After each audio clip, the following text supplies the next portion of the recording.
we'll talk about some of that stuff as we go along. More importantly, we are regional, so we understand the dynamics of what's happening within our own culture, our own people that we have in Du Bois County and the surrounding areas. There's our own dynamics around here. So to be able to tap into that, understand what's happening with our hospital systems, what's happening with our employees, and the attraction and retention that happens in our communities is pretty important. So on page 4, just to kind of give you geographically then where we're located at. We have a hub office out of Evansville. I'm personally about a county away. Aaron, I think, is 2 counties away. So kind of understand what's going on from our dynamic standpoint. Our headquarters is out of Indianapolis, and then we have another head office out in San Francisco. So that's kind of our makeup. You may have remembered us from back in the day. We used to be the division of Old National Bank, Old National Insurance. We are now part of wholly owned Epic Nationals that's set up for our benefits programs and commercial risk management, all those different things that kind of roll into it. So we're Epic today, and plan to be that for as long as I can come up with it. So on page 5, so with the county, what does the service team look like from Epic standpoint? You have myself as lead advisor for all things benefits related. Aaron Monroe is your client executive. We're kind of your tag team for all the day-to-day operational things, strategy, the things that we want to implement long-term.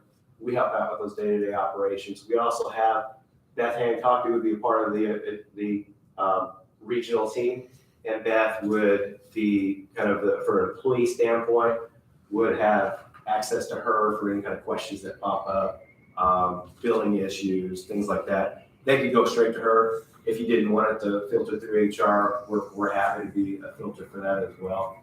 So that is a resource that would be available for the county. Other people that would be part of the team that we sprinkle in are listed on here. Some of them are they'd be client engagement coordinator, which is Anna. That's going to be some of your print materials, your open enrollment packets that are developed, anything marketing related from employee facing is really where she pops in. Think of it as your own graphic designer. So she has the ability to create those materials for you in-house, approve those and send those out. Yep. And a few other people here. We'll talk about Danielle a little bit further as our wellness advisor, and then Liz Mann is for all things compliance. So compliance is kind of the basic blocking and tackling of employee benefits, and we have you covered there. You want to talk about slide 6? So slide 6 is really what we like to structure our meetings like. We know that every group is going to be different, but ideally what we'd like to do is have a quarterly meeting. And we structure those ahead of time so you know what to expect. So typically, the quarter 1, we're going to be reviewing all the prior years, just the performance there. We also want to sprinkle in some of those strategic meetings there as well. And that's not to say that those are the only times you'll see us. Ideally, we want to do those in person, but we also like to have monthly meetings, and those can range from compliance meetings to things that may come up throughout the year that we need to discuss. So we're gonna have those monthly and weekly meetings as needed as well. And then of course there's going to be the day-to-day interaction with our team and including Beth for any claims issues or different things that may come up throughout the day that you need assistance on. So really we just kind of want you to see visually the touch points that we're going to make throughout the year. Okay, thank you. So page 7, so these, when you think of your support, what are those elements that the county would realize from the Epic team? On page 8, you have our 6 pillars of support specialists. Account management, we've already touched a little bit on the account management team. The analytics and actuarial, I'll dive into that a little bit further, but that's really leading with data in your decision making. And we'll enlighten you on kind of what that looks like with Epic. Client operations strategy, communications, compliance, and implementation. We can have the best ideas, the best things that might be feasible for the county. But if we don't implement it well, that's really when you can run into some issues. So we kind of our continuum on the benefits and HR support on page 9. One thing that we're proud of is that we're agnostic to technology, meaning that we work with a bunch of tech vendors in the space to make sure that we understand what that looks like for each municipality, each private employer.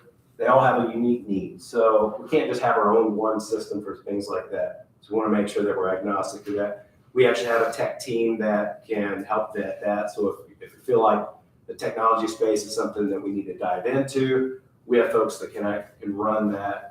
They're the experts on it from a tech standpoint, not me. I'm the benefits guy, but we do have teams behind the scenes that can help run things for you, all up to full RFPs that are available as well.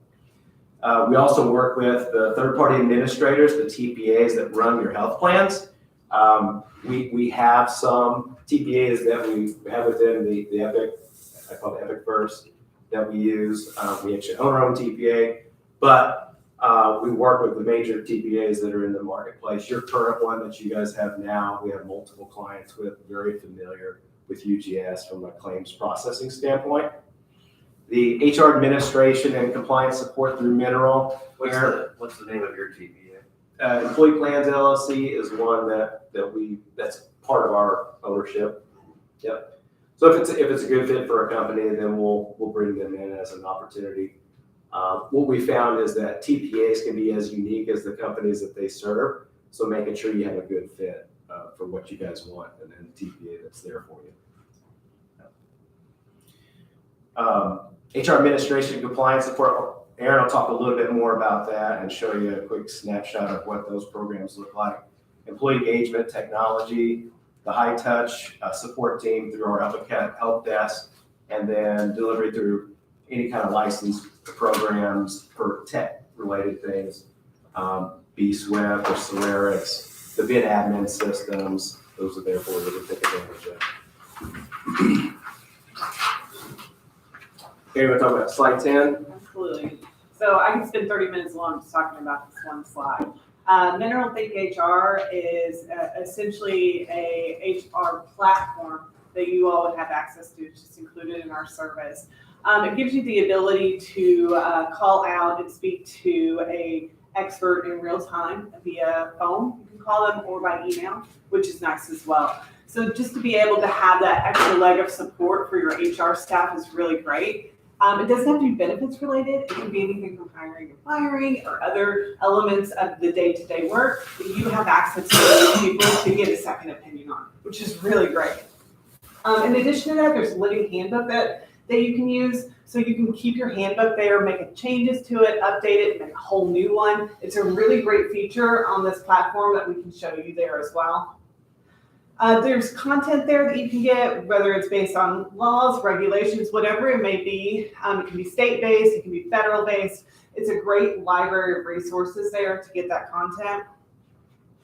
And we do have access to a team of attorneys there. So should you have questions that come through, we can help leverage those should you need those. And then there are tons of templates, tools, checklists, just different things that you're going to use on a day-to-day basis, or that your HR team may use on a day-to-day basis, which is really great for you to go through and look at those resources. I skipped over, and you'll see that train your staff, because this one I find is very important for those that use Mineral, is that you have access to just a library of e-learning of trainings available. And those are anything from safety trainings to HIPAA trainings, sexual harassment trainings, different things there that you can actually send out to the employees. So it's a really great feature of the platform there as well. And a lot of our groups really, really love using this piece of the platform. Any questions? Yeah, I think we find a lot of overlap between the benefit space and your risk management side of the house. Work comp claims can flow over to medical claims and vice versa. So having some synergy there oftentimes makes sense, where your teams on the risk and the benefit side can have some similarities in the system. So it's agnostic to whether it's benefits or PNC. If you guys want to use it, you can use it. and whatever team members you want assigned to have access to that portal and the resources in it, we can give them access to it. And the trainings are pretty nice to have that set up. If you don't already have some training training modules that are set up within your risk management program already. So it's just a broad program that we can be very specific with it. So if there are no other questions, we'll talk about compliance just a little bit. There are some compliance, so every year we're gonna have a compliance meeting. And during that time, we're gonna review a compliance calendar, and that is specific to your needs. So ideally, we're gonna go through each piece that is required throughout the year. So just know that that happens every year, no matter what. We just wanna make sure you're on track, and things change throughout the year. We wanna make sure we're ahead of the ballgame there. In addition to that meeting, we're also going to be sending you a monthly newsletter, and that's really nice to have, and that can be on a variety of topics. Also, there's regularly scheduled webinars that we encourage you to attend, and if you can't, they are recorded. Those are just additional information to keep you informed. So ideally, we just want to make sure that you're all set up and ready to go throughout the year. Thank you. Google 12. That's fine. Keep it rolling. So these are, so we're going to discuss the open enrollment support materials that you have access to. So there's mobile and web-based solutions, which is really nice. Now we know that there are people that are just comfortable with getting their paper guide every year, and that's what they use, and that's what they know, and that's what is comfortable for them. But in today's day, we want to make sure that we have access to some of the, techier options. So you will have access to your benefits via your phone, which is nice, as well as online. So just know that that's available. There's also automated emails and texting, which we love. It's a great feature that allows you to communicate with your members and your employees that way as well. So you can actually send out content to them. Maybe it's, hey, open enrollment's coming up. Did you know? So it's a nice way to send that out and communicate with them, more than just sending them an email or posting something in the break room. Interactive benefit guides. So again, we're going to print these out for you every year for handouts during open enrollment when we're there in person. But we do have the ability to do a virtual webinar, and we can record that. We can send that out to your members who may not have been able to attend that meeting. In addition to that, we also offer the guide as electronic as well. So it's called what we call a flipbook, and it's really interactive and for those members to view online as well. Yeah, and that's helpful oftentimes for new hires, and then also a lot of times you have an employee who's in the open enrollment meeting, then they go home to a spouse who actually is maybe making some of the decisions on what they want to do, and then they miss half of what would have gone on. So having those digital recordings and flip books, pretty helpful for making full decisions on the benefit plan. So just an idea of kind of what it looks like on page 13 is the mobile first engagement. This is your benefit wallet. This is 100% customized to the county. It's your information that's in there. We work to make sure that the items and the content you want to be highlighted is there. And it doesn't just have to be employee benefits. So we can have a separate tab where maybe it's risk management related or whatever the topic you would want to have done. And then that shell is built out for those resources as well. You have full access to your HR team, or if there's another team, maybe on the risk management side, that you would want to have access to it, they can do that as well. It includes the ability to push out notifications to whatever employees or demographic you would like to have for those people. And it's set up so that you can customize who you would want those things to go out to, messaging and the like.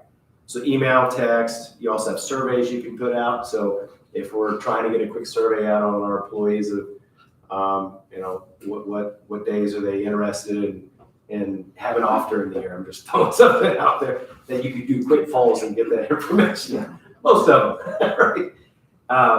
And then there's also assignments tab in there as well. So if I know that this was used quite a bit during the COVID period when we had to pull in the COVID vaccine cards. We would create an assignment, say, hey, take a picture of COVID vaccine card. People would upload it and then it'd come right into your file. So pretty slick technology that's there for you. And then there's kind of a step forward to that. There's also care navigation that can be added into this platform. So care navigation is saying, okay, now we have a communication system that includes our benefit programs, maybe some of our risk management pieces. And then how do we get that to the next level where we're engaging people in their healthcare? So this is where you have care management that can be tapped in. There's some integration that has to happen with your TPA UGS, which we can work through to make sure that they have relevant information being pulled forward for employees. But that can be either inbound or outbound communication with employees about, hey, you have a gap in your care. We've noticed that you haven't met your pharmacy fill for the past 2 or 3 months, and it's been prescribed for you. How can we help out with it? Sometimes it can be a cost barrier issue. Sometimes it's they just have skipped it for whatever reason. That gives our teams an ability to try to fill up those gaps so that people get the care that they need. And that helps for the health plan standpoint, helps prevent some of the other large claims long term that comes down there. So just having a point to be able to access people is pretty helpful. Are there additional costs for anything that you're sharing with us today, like the enhanced navigation platform, printing of documents, those kind of things? The enhanced navigation, there is some integration costs that we would have to come back with you with a full separate proposal on that. It would be dependent on probably what the total benefits program has set up in it now, the lines of coverage that the county has, what that looks like, and then it could be a cost neutral for you, or there may be an additional cost. I believe it's like, it's between $2 and $2.25 per member per month to have that additional integration. But again, we could probably find a way to make that cost neutral for the county. But everything else we've talked about before that is part of being a client of Epic. Right, so to your point, the mineral platform, the communications platform that we were just discussing, any printing of materials for open enrollment and everything, that's all included. Yep. And then on page 16, so one of the things that we find is that a lot of people are looking for choice in this day and age. You guys have a fantastic benefit program as far as the package goes. People pay a low cost for the health plan, and their deductibles are low, which are all fantastic. Oftentimes, people are looking for more choice though in their benefits offering. So if we were to look at that as an option to, hey, let's create another plan that maybe is right size for a certain demographic of our employees. One of the things that they're going to ask is, well, I don't know if this is good for me or not. Decision support tools are a way to help out with that. And it actually, it'll ask several questions of an employee, they'll go through the process, and it'll help them get to the plan that's right for them, whether it's an HSA type plan or just a different copay type plan that's out there available for them. It helps them get to that point. So that would just be something that we would recommend if we expanded the benefits offering of having that communication tool that's out there. Example of kind of what that looks like on page 17. These are some of the basic questions that people would go through during their open enrollment, and we would help set this up. This is part of your package now, so this is something we can turn on for you. It's just a matter of, does it make sense to you or not? If you just have the one plan and yet with the wellness structure, probably not a big need for this, but if we wanted to move that forward and expand that, then we would recommend layering this piece in as part of your offering. And that would be included? Yes. On page 18, just kind of gives you an idea, again, of what that output is for an employee that's going through that process, helps them get to the plan that's right for them on the medical side. There are some other robust tools that are out in the marketplace that can be looked at. They kind of look at the total benefits, not just your medical. That would kind of be an evaluation though on down the road to consider that. But we would definitely look at that if we wanted to expand our benefits program. All right, page 19 and on to 20, health plan management. So one of the key things that we're working really, really hard at on a day-to-day basis is making sure you have the right partners that are within your benefits program. There's a ridiculous amount of options that are out there in this day and age. So our job here is to help make sure that you guys have the best for you and your employees from the program standpoint. Some of those partners you have in place now, and we would want to continue those when that makes sense. Others we would just evaluate over time and make sure it's a good fit. The main thing there is that we're leading with data to make those recommendations and decisions. And I'll talk about that here in just a second. On page 21, our wellness and health management, we'll talk about Danielle and those resources. Yeah, absolutely. So I know we're pressed for time, so I'm gonna go quick. Danielle Reyes, she is a great extension of our team. She is all things wellness. So ideally, you all have a great program in place today. So Danielle would just walk alongside of that program. So right now, there's some wellness components that you all work with Memorial Hospital. So she would just integrate with that and make sure that those programs are running the way that you'd like, and making sure that we don't need to add or make those more robust in any way. So right now there's an annual health screening, quarterly wellness goals. She'll sit alongside of those and see if there's any extra challenges or needs that we have there. And then making sure that we're meeting that screening criteria. In addition to your current wellness goals, she's going to be creating a wellness calendar for you as well. And this is information that we can push out to members each month. And in this circle here, these are just topics that as it pertains to wellness. I think when we think of wellness, we think of, okay, great, she's going to want us to walk a few miles every day, but it's more than that. So she's going to bring up topics such as, not only the physical, emotional, financial wellness. That's a big topic, especially coming out of COVID. So just some different topics there. And again, she's just a great resource, and we'll be bringing her in on those monthly meetings as well.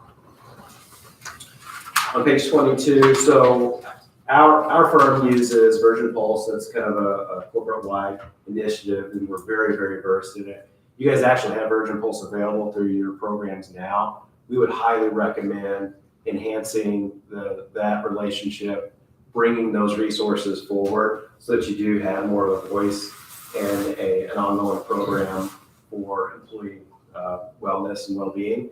Danielle would spearhead that for you to make sure that things are tracking along the goals that we would create with you.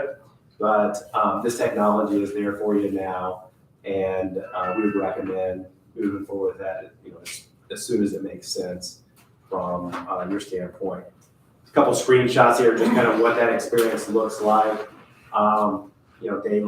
Daily notices that are out there available, goal tracking, daily cards that you complete. These all track towards wellness points and other resources that you can earn as a member. So those are all things that I think with wellness sometimes it's not only good for your health, but it can be a cultural thing where you have some synergy happening within your organization. And you say, does UGS sponsor that? Yeah, so it's one of their core wellness programs. So because you're with UGS now, it's available to you. So we just make sure that we bring all that stuff forward. Gotcha. Yeah. Yep. And on that, is there an additional cost to us through UGS or through the broker? The only additional cost would be incentives that you might want to put out there to reimburse employees at, because that would be funds that would probably come out of your health plan budget. What's like the best incentive someone can get? Let's say it's $200 if you complete, so many activities. You guys set. I didn't know if it was like stuff. Cash is king. But you can do stuff. You can do almost like a mall, if you will, and set it up to where you can do gift cards to different locations or actual physical things. So it just depends on what you want and what you feel would resonate with your employees. Yeah, it's kind of like you got all these different things that are available, and different things are going to appeal to different people within your population. So just making sure that people get that opportunity to engage where they feel fit. Wearable devices, that's a big one. So anything from like a step tracking system or AirPods or something along those lines, those go over really well. Yep. And then on 24 and 25, so this is kind of leading with analytics and leading with your data. You obviously have some data that comes in from the system now that is providing reporting. We also aggregate the data both from what's happening with your health plan, what's happening with TrueScripts, what's happening with your data coming out of your memorial wellness exams, putting all that forward and be able to tell what are things that are driving your overall health costs, what are trends that we're seeing, and then also lining that on a monthly basis to whatever your budget is that we help you make sure that you're tracking. So that's a dashboard that's created for you alongside what you're seeing within your health plan. Pretty helpful. The system itself is very versatile, and that's another hour conversation to see what all that system can do for you. I'm gonna give you the 4-minute warning. You're at a 4-minute. Okay, I got it. Okay. Example of the dashboards on 26. 27, right now you're with TrueScripts with a pharmacy benefit manager. You're probably in a good spot there, but we do have pharmacists on staff that will evaluate that on a periodic basis to make sure that, hey, this is tracking well, or maybe there's some issues. We work alongside your current PBM to make sure that we're bringing forward new ideas and solutions to really try to taper off some of the pharmacy benefit spend that's happening within our system. So we have multiple pharmacy benefit partners, and then this is really an opportunity for you guys to leverage our pharmacy staff when we need to. We know there's an extra set of eyes, hands, and analysis that's being done in that pharmacy space. 29, you want to? Just a few more slides and I'll be brief. Just kind of showing you our portfolio of voluntary products. So we're going to evaluate the voluntary products that you have in place now to make sure they're a good fit and see if there's any gaps there that we need to look at. On the next page, there is a benefits booster. You'll notice that there's 3 that are green and 3 that are gray. Those that are green, those get turned on right away for you. So again, this is just a complimentary service that we offer. And I'll talk through the green ones real quick. The stretches are employee paychecks. This is a discount program. It allows for you to get discounts on anything from car services to tickets to vacations, different things like that. Consider it like the Groupon, if you will, of your benefits. So that's there for you.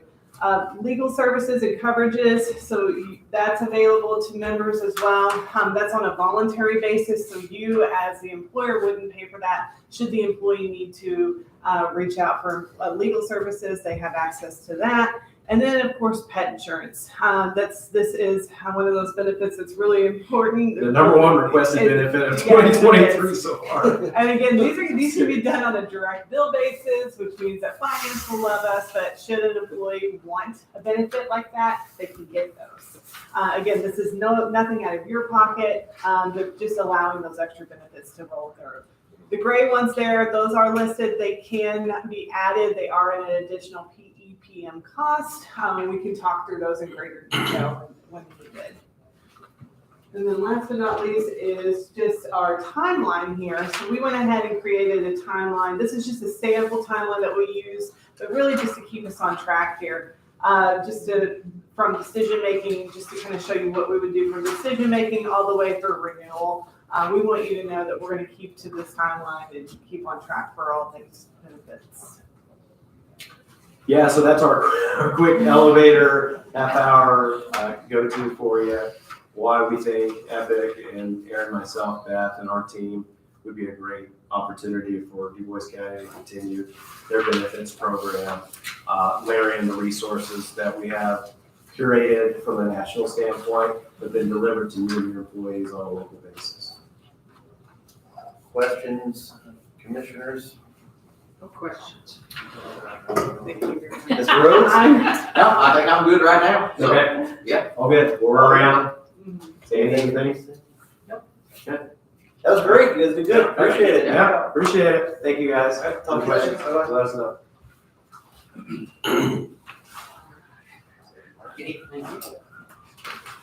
guys need to go to the restroom or anything, or? Okay. Do you need to stay? Does he need to stay? As far as I'm concerned, yeah. You can. Or do you like the abuse? You didn't have a machine going off a while ago, so. What, the computer went out? That's why Yeah. I'm sorry. So, Need me, call me. we'll do. Unique culture.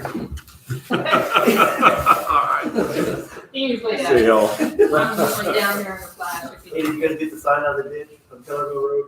I don't have to get rid of it. I just thought he didn't. There was a curb sign on Kellerville Road. No reason. Yes. Okay, got that one out. Mhm. Anything on the other road, got the left is still there. It hadn't been stolen, so that's good.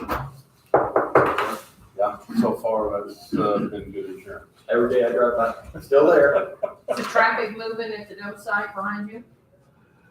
Yeah. Okay. Yeah. Did you say something to him about it keeping flow? Mhm. Okay. Because we don't want traffic backing up on the road. Sometimes it flows, and there's others where it just, I know. You can't control Yeah, everything. yeah. I know. One other item that was in the news here a couple of weeks ago was the You guys still take the front road up everywhere, there? out by your house. Yeah. And then Well, you guys just take the front road up there. Yeah. They put a bunch up there too. Yeah. They're going everywhere. Yeah, it's crazy. Up there. bored. Front road up there, all You right. used to, and I haven't heard any other complaints. Have you been getting complaints? People wondering, hey, why did you do that? not on those. I know they're not yours, but I mean, Yeah. they would blame you anyway. I know I can't do anything about it. Yeah. Hopefully people still running off the road. Okay, you want to interrupt? Hey, good morning. Hello. We really Thank have you, to sir. take this Yeah. over there. Morning. Yeah. Hey, good morning. Hey, good to see you. Yeah, you guys. Hey. I work for you as well, actually.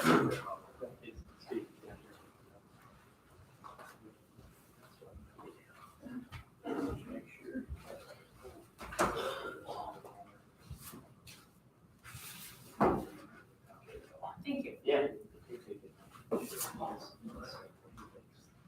All right, feel free to start whenever you're prepared. All right, well, first off, good morning and thanks for the time, everyone. Also, thanks to Marky. I know we were in here a few months ago trying to get involved in this RFP process, so appreciate you including us, Marky. Really, so we're Hutchins Insurance Group. Really, what we're going to do, and you'll see if you open that up. One is, if you look in the folder, the top one, that's what we'll be kind of going through. It's a smaller abbreviated version. We'll be going through that.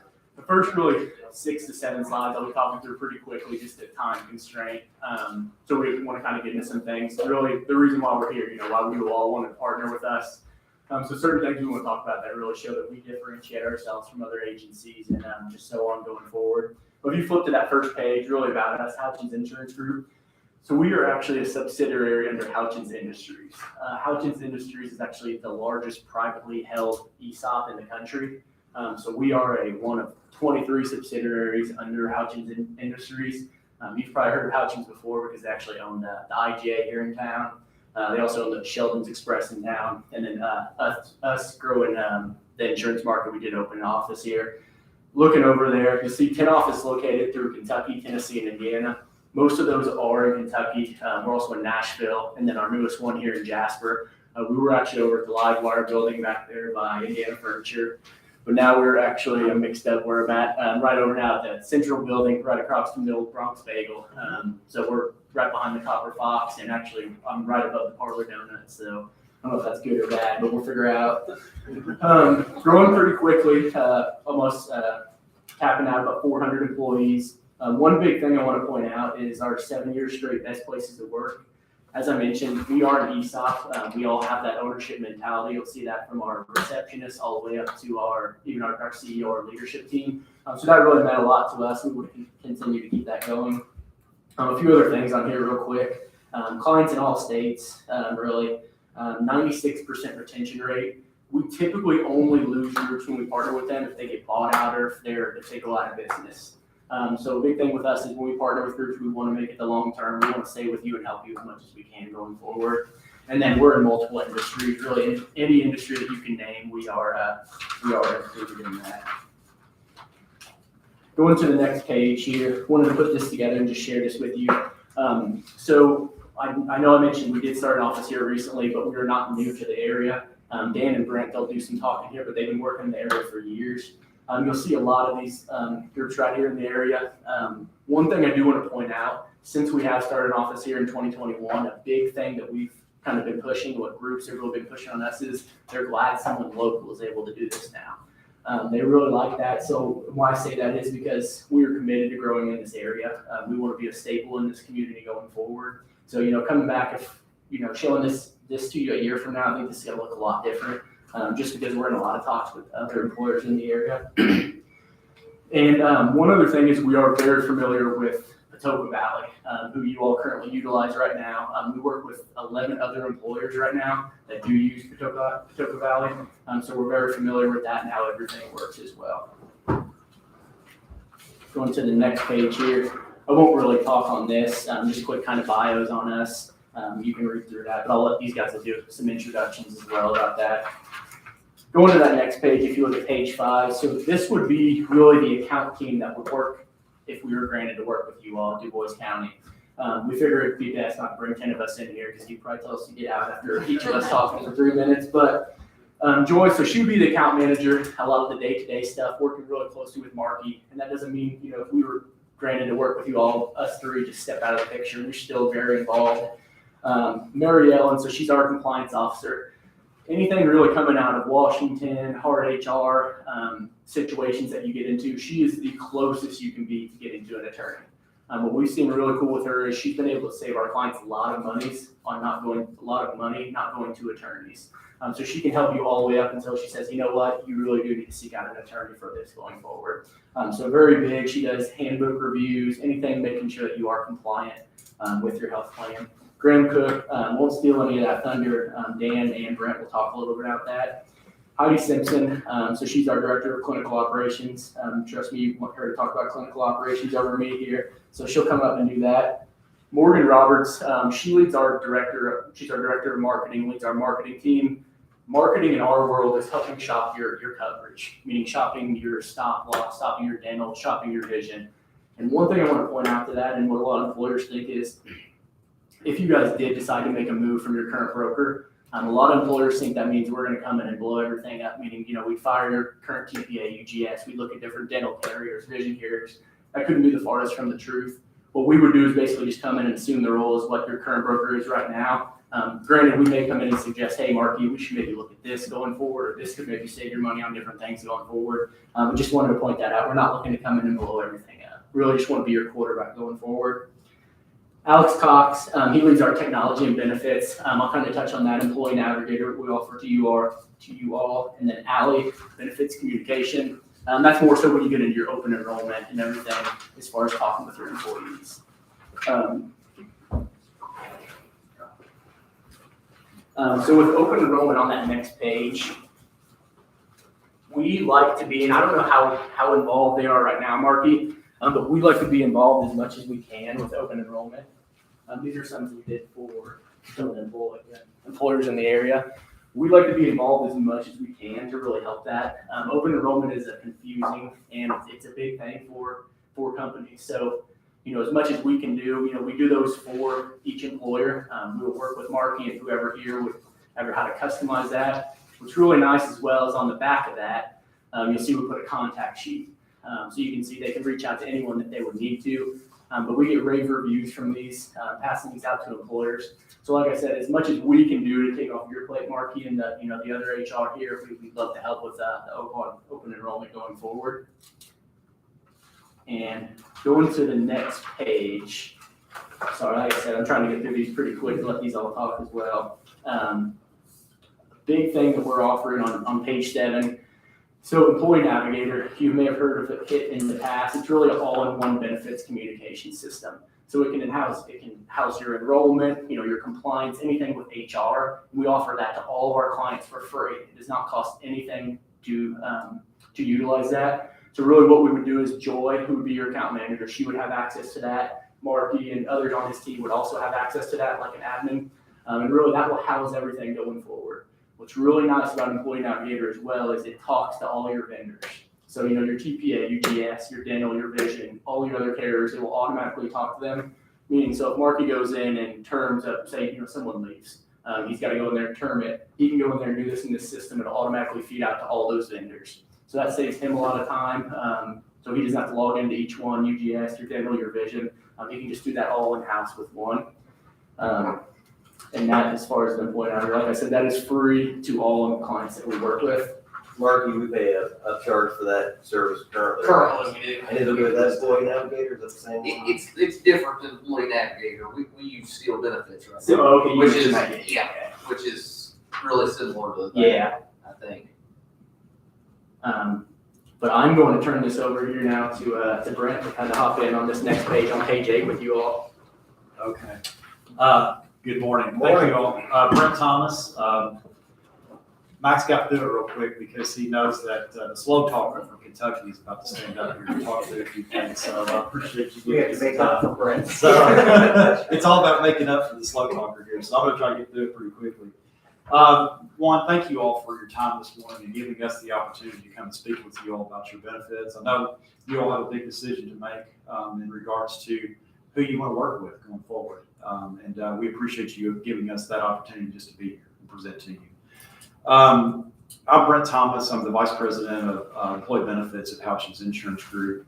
I've been doing this for about 28 years. Self-funding has really been my background. Started out in the third-party administrator, TPA business, did that for about 10 years, and I've been on the broker side of the business for about 18. Max shared with you a lot of the things that really kind of separate us from a lot of the other brokers that we feel like we work with or work and compete against that are out there. And I think our client list really kind of speaks for itself here in Jasper. I've been making the trip from Bowling Green out of our corporate office for really a little over 10 years to Jasper, Indiana, working with Jasper Engines as their lead consultant, Far Best Foods, and then recently Ugalore and Wabash Valley Produce. So as Max said, we are committed to Jasper. Reason being, we've opened an office here, and we feel like we can really work with a lot of other employers and help them with their employee benefits and some cost with programs, tools, technologies, and cost containment opportunities. So I'm just going to touch on real quickly. There's two forms of analytics that we like to do with our agency, working with our clients. One is financial analytics. The other, and I'll talk a little bit about that. The other is clinical analytics, and Heidi's going to come and talk to you about that here after I step down. So the financial analytics on page 8 is where we bring in Graham Cook. He's our actuarial claims analysis analyst, and he works very closely with our clients day in and day out. We work in 3 areas: one financial, the other is actuarial, and the third is benchmarking. Starting out with the financial analytics, what we like to do is, one, tell me in 60 seconds every month to each of our clients, how is our plan running? What are some areas of concern that we might see coming down the pipe? And you'll receive that monthly dashboard from us every month on a monthly basis. It'll be a very quick summary of how your plan is running. It'll also be probably a paragraph long in an email that says, here are some concerns that we have, and these are some things that we are looking at going forward, is what we do. So you also see that from us, not just on a monthly basis, but depending on how often you all want to meet and sit down, we do quarterly reviews, 6-month reviews, and most definitely, usually about 120 days out from your renewals, when we'll talk about some opportunities that we see within your plan for cost savings, for cost containment opportunities going forward into the next plan year that we'll talk about specifically. And then we get into actuarial analysis. So we were able to do a lot of actuarial analyses with our clients. Graham heads that process up again with a lot of the analytics programs that we have. We use a program called Claros. Claros is actually an actuarial program that we're able to use. It's exactly like the underwriters use that you all may be working with your stop loss carrier. We use the same program. So we use that to our advantage, one, to underwrite your claims, just like an underwriter would do at the stop loss level. So we're able to, one, make projections usually about 6 months out before your renewal. We're also able to use that to leverage or negotiate with the stop loss market also, which we'll talk more specifically about. But with a lot of our actuarial studies, IBNR, benefit plan modeling, making changes to your benefits, how that would impact your plan financially. Also, the number of members on your plan, how that would impact them if we were to make changes to your plans. We did a lot of stop loss premium analysis, provider network analysis, as well as pharmacy benefit manager analysis also. And then the last thing too is benchmarking is just the very detailed benchmarking that we have access to that we're constantly bringing and including that in our reporting package, whether it be benefit plan comparison, contribution plan comparison, and all on a local, regional, and national level to really give you an idea of how you compare financially to your colleagues out there that are offering benefits. So I'm going to go ahead and let Heidi come up, and she's going to talk to you about the clinical analytics of how we are different than that as far as an agency. Thank you. Good morning. Good morning. So I'm Heidi Simpson. I'm a registered nurse and I'm the clinical director for Houchins. So I leave insurance to these guys and I look at everything in your plan from a clinical perspective as a nurse. So one thing that we do is we work, if you have worksite wellness, to not only improve the health of your members, but have that cost-containing savings plan on the front end, whether that's doing on-site health solutions with biometric screening, height, blood pressures. We look to try to get people that are not using the plan to utilize the plan and at least get a primary care visit. We want to really identify those people who may not know that they have a problem going on. We want to capture them on the front end. So my world is a very proactive world. So we look at putting strategies in place to save you money based on wellness. Other things we work with are primary care, on-site clinics. I use a data analytic tool called Springbuck. It gives me an update every 3 weeks. It's not real time, but it's very close to real time. So we see what's going on in your plan. So we know if we have a large diagnosis that's going to be a large chemotherapy treatment going out. We collaborate together. We start to look for programs that can help save money there and give that member the care they need. Other things that we do is we look at predictive modeling, any patterns of use. If there's a big ER utilization and we have the same members going to ER, sometimes that's education. We can simply fix those. So we break your plan down by disease process, chronic conditions, prescription spend. So anything clinical is my role. I'd be your point of contact clinical. On your page 10, the analytics platform, we look for those chronic gaps in care. Most people with a chronic condition have 2 to 4 gaps in care. So if you're diabetic, a lot of times you may be hypertensive and have high cholesterol. Those are the members we really want to reach with programming or allow to have services brought to them. We look for avoidable admissions, unnecessary procedures. That is all included in our platform. Prescriptions. Think about TV at night. The high-cost drugs you see on TV at night, those are what are killing you. And you can probably see a Skyrizi commercial right now or a Stelara commercial. Those drugs are super high cost. If a member is on a Stelara, it's $24,000 to $27,000 an injection. I guarantee members don't know that their medication costs that much. We don't want to change it, but we want to look for programs to help assist them and have a cost containment for you guys. So that's really where I spend a lot of time, is finding programming that fits your needs specifically to what we're seeing with that monthly fee in your plan. On page 11, that is just kind of a quick glimpse of what you all would see when we do our quarterly or mid-year or end-of-year reports. It is something I go through your plan live with you, so we know every diagnosis that's running your plan, all of your specific drugs are tailored to you. There's a clinical reporting package that comes out of it, but it does identify the members specifically and the gaps in care. Generally, your PHI officer or someone in your HR department is my direct contact, so we can share information and really make programming specific to your needs when we talk about wellness. A lot of times people put like a general wellness program in and it goes nowhere. So if we know that you have a population of diabetics that are $1 million in spend, let's go ahead and focus on diabetics. You may not need to look at coronary artery disease. It may not be a high cost. So really we want to tailor the plan specifically to you guys. I feel like I'm going super fast, I apologize. And then on page 12, we can track and trend anything we're looking at within your plan. So if we put in an on-site wellness fair and we do your clinical biometrics, let's trend your diabetics. Let's see if we're closing those gaps in care. that have identified a cost saving strategy. So that's something that we've included in the reporting package going forward. We also look at third-party vendors coming in that would fit your needs. Currently, we are using a HealthJoy application for Houchins Insurance Group for communication and outreach strategies and prescription saving strategies. That may work for you guys, it may not. You guys may need a specific diabetic vendor that we're providing strips and testing supplies for. So truly, we want to tailor to your needs. That's all for me. Hi, good morning. My name's Dan Davis. I hadn't met you guys before. I'm probably the elder of the group here. I go back about 35 years. I've worked in your area back in your Jasper cabinet days and Beeler Bilos, Dave and Joe, and some of those guys. So I've been around. I live in Newburgh, actually.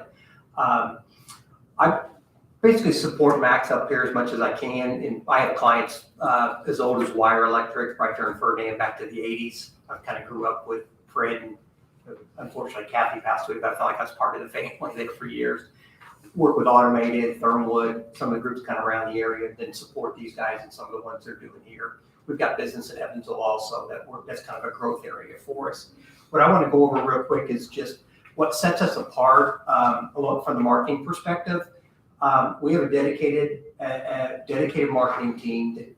It's not account managers. That's all they do is do marketing for us for new and existing clients. So in other words, when you're up for renewal or we're looking at other products as alternatives to benchmark your life or disability, or stop loss, they assist us in that area.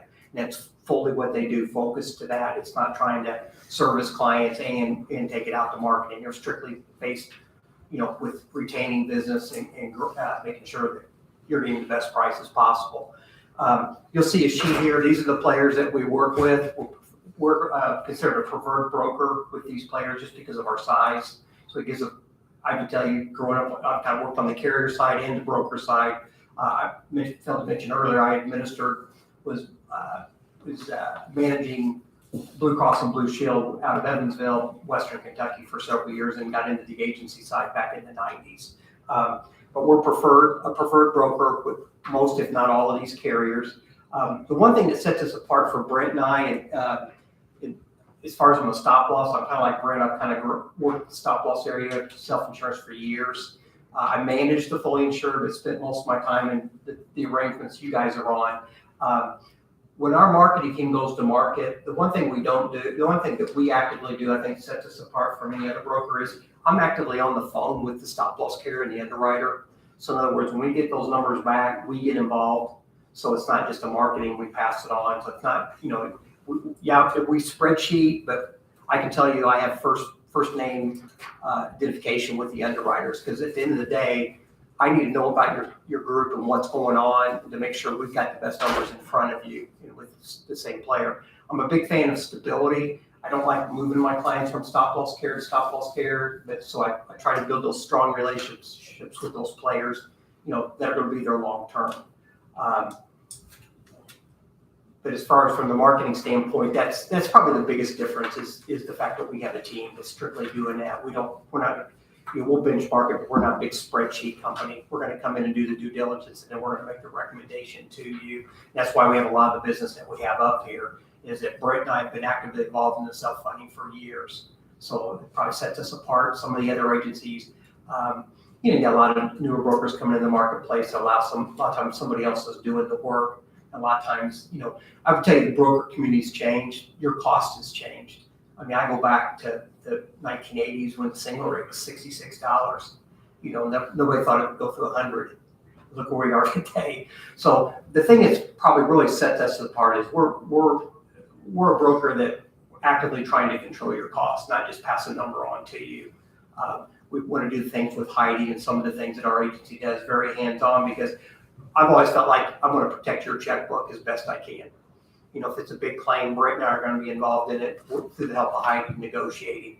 And a lot of times even with the stop loss carrier, how can we redirect that care and avoid a laser or a higher deductible on somebody? Is there ways to mitigate these expenses to you? But that's pretty much the marketing side of it. And, I appreciate the time, and hopefully we have the opportunity to work with you, because you'll find up in this area, if you talk to some of our references, we've had a lot of these clients a long time. just because we're just there to be your trusted advisor. Thank you. I'm gonna wrap things up. I think we got about 7 minutes, so we won't take that long, but we've kind of really gone through the presentation for you all. The very last page I just want to touch on is the iceberg page you'll see. And just kind of using this as a visual for how we work with our clients and how we support you if we were chosen to be your broker going forward, is we always say we support you from underneath. And if you go back to that slide and you look at our team of specialists, you look at our team of advisors here, and I always say that we have a very deep bench as far as working with 3 advisors that will work with you throughout the year. Our team of specialists, that we didn't get a chance to bring all of our specialists, but we hope that you'll get an opportunity to meet with them. So, we are very, very team oriented in regards to, we feel like we have all of the proper people in the right places, that they are an expert in their own area. Heidi, who you've gotten a chance to meet, she is one of many of our specialists that that works for you. So we support you from really an HR support team, a day-to-day account manager, from that perspective. A compliance support, so Mary Ellen Sweetman, providing you with that support from compliance to HR consulting. She provides that support. Analytics, we talk about Greg Cook with him being our actuarial analyst, and then analytics from Heidi's perspective from the clinical side, bringing that to the table. Benefit technology, we have a whole team of experts in that area that provide you with the technology, but not just providing it to you, providing you with the support as well to help you if there were any issues with the technology that we provide to you. And then as Dan just wrapped up, the market access that we have access to, we are probably more aggressive, I'll say, on that side when it comes to stop loss than really a lot of our competing colleagues out there. We work with one of our stop loss marketing firms has access to 24 different A-rated carriers that we market every year. There's never a year that we take off that we don't market and leverage with what you have. We may stay with the same carrier, but the renewal won't be the same as it started to where we were able to finish it. And so we have a team of specialists there that really gets us the best rates we possibly can get when we're working with each and every one of our clients, just due to our size and our leverage that we have. So really to wrap things up, we want to thank you all very much for giving us the opportunity to come meet with you this morning. If you all have any questions, if we can answer any of those, we've got, I think 4 minutes and 30 seconds. So I didn't think we would have any time left. So, but Appreciate your diligence on thank you. keeping up on that. Thank you all very much for giving us the opportunity. So on the stop loss, all I know is what people come in here and tell me, what we've experienced over the last several years. Is it not just a numbers situation? I mean, you said you're more aggressive than other places. Isn't it what the reality on the ground is? And then everybody, so if you bid it out and anybody else bid it out, wouldn't, you're telling me that the market would look at your bid differently than someone else's with the same numbers? So one of the things, Chad, I think probably the biggest advantage that we have is, I'll go back to sitting right here, is clinical analytics is a huge, huge thing. A lot of the stop loss carriers want access to our analytics tool, Springbuck is what we use. So we are marketing it to several carriers, but one of the things that we'll get into is a lot of times when you get, whether it be a renewal come back in or even a competitor comes in, you're going to have what drives it is you're going to have your large claimants that'll drive that. So with what we're able to do from a predictive modeling standpoint from our clinical analytics tool is a lot of carriers will come back in and they're going to be extremely conservative right out of the gate. We're going to laser this individual for $200,000 or $300,000 or whatever it might be. Sometimes it is legitimate, but sometimes it's not. And with where we can go with our clinical analytics tool, we're really able to dig down into that claim, and it will give us a projection of what the cost is going to be for this particular individual's ailment. And so we've had a lot of success with that. That's on one side of it. The other side is the financial analytics goes back to Claros. So Claros is the same underwriting system that the majority of underwriting firms are using today, whether it be the stop loss or they're fully insured, they're using that same system. We have found 9 times out of 10, based off of using that tool and going back and leveraging the market, we've had a lot of success with that tool, with the Claros tool as well as the Springbook tool. One, to leverage down our renewals that we have with most of our clients that are out there. I don't know if every brokerage has those tools. Some do, some don't. We've been able to use it to our advantage to give our clients the best financial direction we possibly can with those areas. So it's easy to throw out numbers and come back and just and say, okay, well, this is the best we can do. But we take it a step further with those 2 areas and are using very successful with that approach. So It seems that predictive modeling could be just as bad for you as it could be good for you. it can. Bad, good or bad. It can, like I said from the beginning, is sometimes it's legit, meaning, yeah, you're right. This individual's probably going to have $200,000 in claims, so it can stick sometimes. Our experience has been yes sometimes and no the other, and we've been able to leverage that with just it's data. It's using market intelligence with what we have at our fingertips. Right, man. Interrupt you for a second. So. I'll give you an example. We had a client that was going to get a large $400,000 laser for a eye medication that was going to be used. When I went back and was able to dive down into it, the prescription plan was for 8 treatments. The member was on number 8, and it was going to be done by the end of the year. So we were able to leverage that, as this was not going to be a high-cost ongoing treatment. So those things, just be able to kind of dive down. Let me see the treatment plan. Sometimes I'm having nurse-to-nurse conversations. Sometimes I'm working with Graham, our analytics guy, to just be able to say, this is what I expect it to cost versus what we're looking at right now. So those are just things that we look at daily in those deep dives. Makes sense. Thank you. Anything, Mr. Rose? The clinical portion, I think that's very, very interesting, because like I said, being called proactive instead of reactive, that's the big, Right. Did like that, so. Other than that, I don't have any questions. All right. Commissioners? No, I'm good. All right. Thank you for Thank you. clearing. Thank you. Thank you.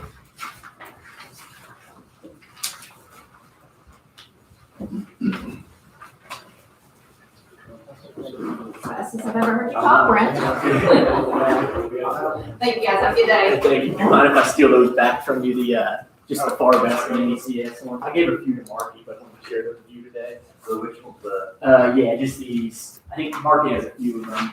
I think you should have the URL. Oh, I see. Yeah, that's, are they all the same? Yeah. There's a- No, they're just different companies. Right. Yeah. Same information. Yeah, we tailor it however you want to put it in there. Which is actually funny. So there's, you ever read Rafferty's?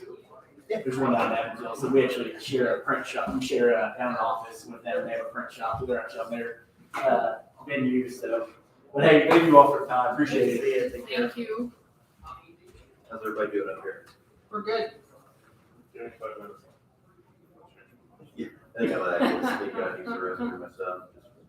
That's a lot to take in.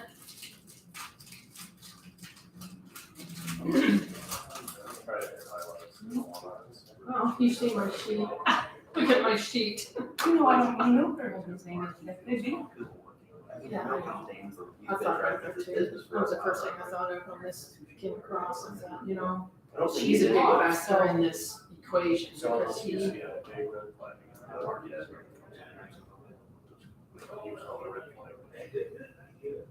Mm-hmm.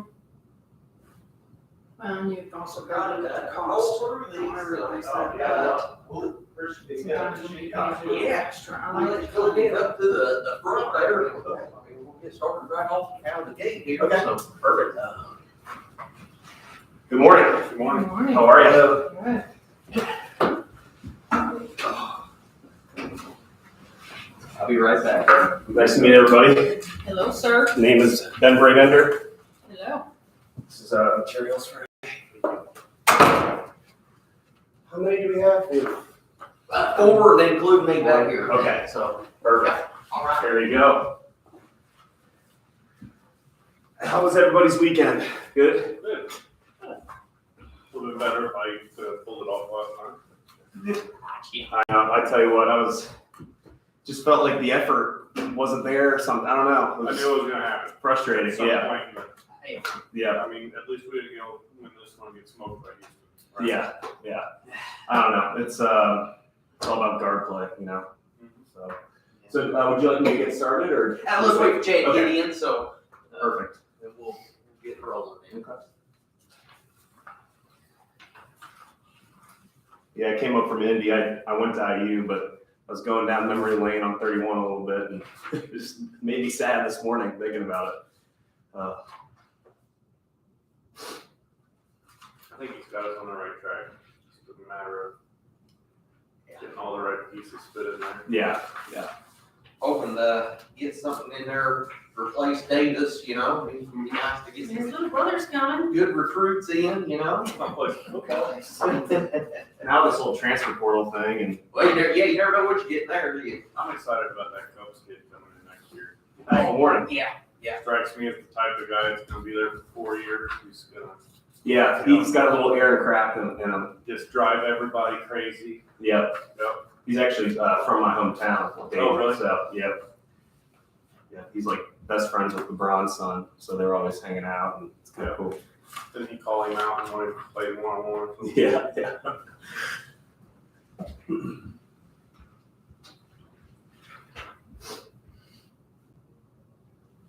I was gonna call in a colleague of mine, but it's not a huge deal if we can't get. Okay, well, we do have phone I have access, phone so we number. can. Okay. I mean, if we wanna go ahead and do that, go ahead and get them on the line, that way, Okay, yeah, so you're ready for them. If it doesn't work out, it's okay. Yeah, absolutely. yeah. Or you want me to do it? Okay, so I'll line the outside.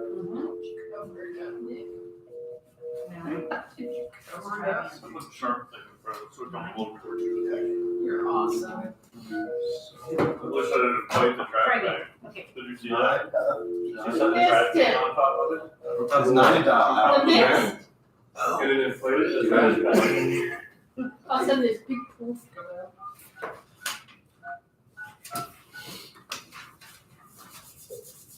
You've reached the mobile phone of Anne Marie Singleton. I'm sorry I can't. It's okay. She might have thought I went without her because it's a little past time. So She may call back. yeah, maybe we'll see. It's okay. Not a huge deal. Perfect. So Marky, we ready to go? Yeah. Awesome. Well, thank you guys very much for allowing me to come in today and present a little bit about McGowan Brabender, our firm, and why we feel like we're different from other advisors out there in the marketplace. And again, I just want to reiterate, just having this opportunity to be in front of you really means a lot, and looking forward to having this conversation. So my plan today was to go through that first packet, which is like a 4-page document. And what this document does, in my opinion, really just highlights some of the key differences in our service model. So if you flip the page there, on page 1 at the top of the page, wanted to go over just a little bit about McGowan Brabender, a little bit of history, and how we kind of came about to where we are today. So we just celebrated 50 years in business last year. We are one of the largest independent brokerage firms in the region. It's important to note that we are an employee benefits only brokerage firm. So no 401k, no property and casualty. It's designed like that for a reason. We feel like in the healthcare space, we've always felt like we just want to be experts in that one space. We manage over 1,500 employers across 5 different offices throughout Ohio and Indiana. We are headquartered in Dayton, Ohio, and we also have offices in Columbus, Cincinnati, Northern Kentucky, Indianapolis, where my team is housed, and then we actually just announced a 6th office up in Cleveland at the end of the year. So we manage about $1.5 billion in overall healthcare spend.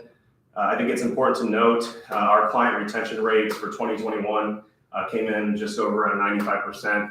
Very proud about that. Industry average is around 85 to 87% that we see.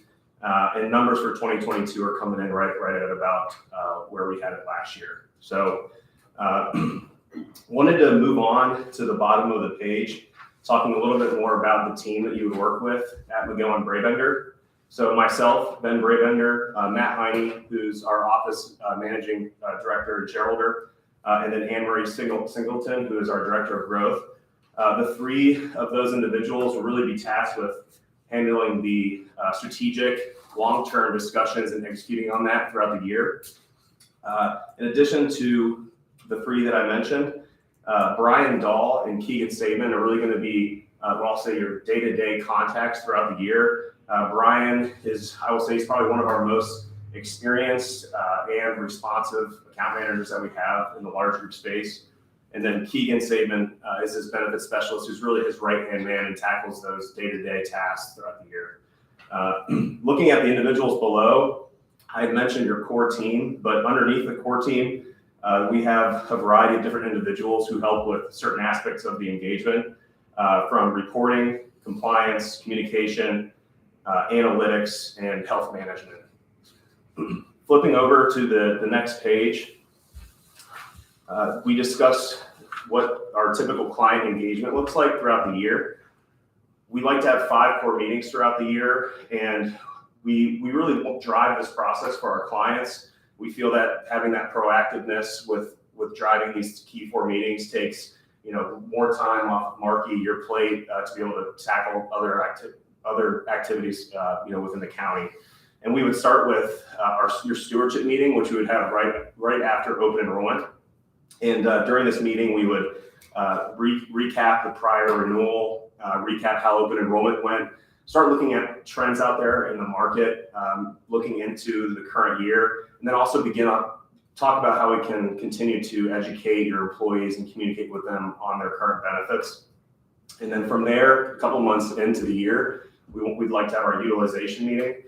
We start getting some data back from your carriers. We'll get more of a better picture into how you're running from a claims experience. And we'll just talk about, again, based on how the numbers are coming in, discussing what we are going to start anticipating from an overall claim utilization standpoint. Looking more into the May timeframe, and this is all based on your calendar year renewal. Looking more into May, we would have the pre-renewal meeting, where we, again, talk about the trends that are out there in the market. We'll do some benchmarking on your plans, seeing how they stack up to other employers, other public sector clients of ours in the region. And from there, we begin to develop a renewal timeline moving into the renewal. And we would have the renewal meeting around September, October timeframe, where we discuss what we heard back from the market, and then make recommendations on that analysis that we would deliver to you. And then from there, we would talk about open enrollment and the different ways that we would communicate your benefits to your employees. Speaking of proactive client management, I would say one of our key differentiators in the market is our MB Advocates team. This team is a designated group of individuals that sit in our Dayton office, and all they do is handle our clients' employees' phone calls over an abundance of related claims issues. It could be an incorrect EOB, it could be a balanced bill, it could be your employee went to a provider they thought was in network, got billed out of network. This really takes the stress of having to deal with some of your employees' personal health issues. Call us, you get a live line. That person kind of pushes that up the value chains to our carrier contacts. And we found, again, this to be a very, very highly utilized part of our service. Last year, we were happy to say that we saved our clients' employees $3.4 million in unnecessary claim spend. So, although these carriers are big organizations, incorrect billing happens all the time. And it's good to have an advocate fighting for your employees. So in today's climate, there's so many different generations in the workforce. Everybody likes to receive information and communicate information differently. We've been doing open enrollment meetings, standard meetings. We've been doing benefit guides, right? We've been doing that for 50 years, but there's a lot of different ways out there that we can communicate to your employees outside of just a paper-based booklet.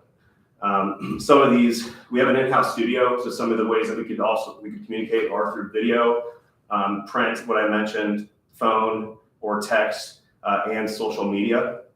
We're a big believer in order to run a quality benefits program, you have to have your employees not only engaged in their benefits, but understanding what those benefits are and how to leverage that, not only internally, just from a culture standpoint, but making sure that they're using it correctly, going to the right facilities. Looking towards the bottom half of the page there, we feel like we've always been at the forefront of innovation in our market, in our industry. We have a podcast that we've had now for about 4 years. We have 120 episodes. It's available on Spotify, on Apple, for anybody to listen to. We have guests throughout the country who are really thought leaders in our industry. We also have learning centers throughout the year where you can either attend virtually or in person, and you can qualify for HRCI or SHRM credits. And those, again, are all emerging trends and topics in the market. And again, we feel like this goes over really well for not only our clients, but also our prospective clients. On the topic of compliance, we have 2 in-house attorneys at McGowan Brabender, who's really what they're tasked to do is take new laws and regulations and put them into layman's terms for our clients. We feel like this is going to be, especially looking into the next 5 years, this being compliant on your health plan has never been more important, with just some of the fines that could be incurred. And so we just want to make sure that you guys are all buttoned up with regards to compliance. We like to have a quarterly meeting where we discuss any compliance trends. We send out bi-weekly compliance emails. We also do an annual compliance checklist based on your size to make sure that, again, the county is all buttoned up from a compliance standpoint. Flipping the page, speaking on population health management and health and wellness, there are so many different levers that you can pull in the market to manage your healthcare spend. Really, the question is, how far are you willing to go as a county to manage those costs, manage the health and well-being of your employees? Everybody can have a different opinion about this, and so what we like to do is conduct our core beliefs meeting, which we get all of the leaders in the county or any client that we would work with, get them together, and we sit them down and we ask tough questions, again, around how far are you willing to go. Sometimes these questions aren't even legal from a compliance standpoint, but it's really just trying to get everybody on the same page, making sure there's a clear path forward. And then from that meeting, we come up with a 3 to 5 year roadmap, understanding that some of these strategies may take 1, 2, 3 years to fully implement and get your employees on board, but it just holds all parties accountable to make sure that there's no lack of communication between both parties.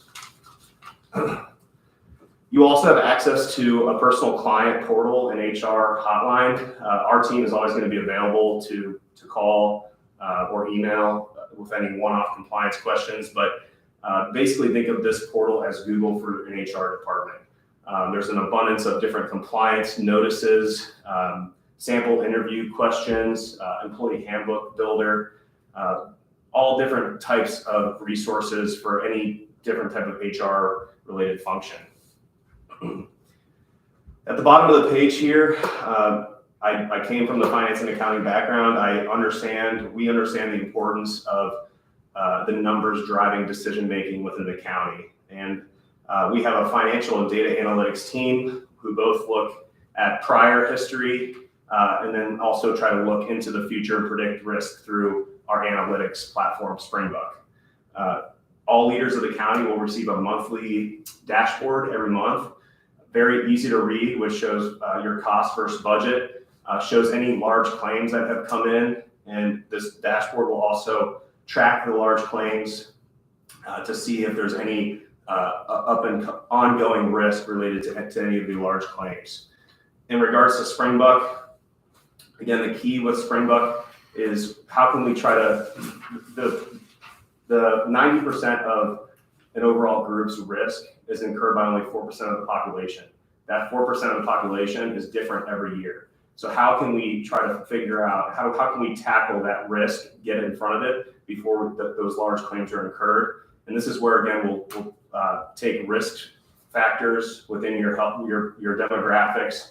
Look at any gaps in care. You may have some diabetics who aren't compliant. They're 4 times likely to incur massive claims. Looking at how we can really pinpoint on that risk. Flipping over to the last page here, this top section really just illustrates how much is out there with emerging trends and point solutions. We have an MV Innovation Lab, a team of individuals. All they do is vet solutions that are continually coming out in the marketplace.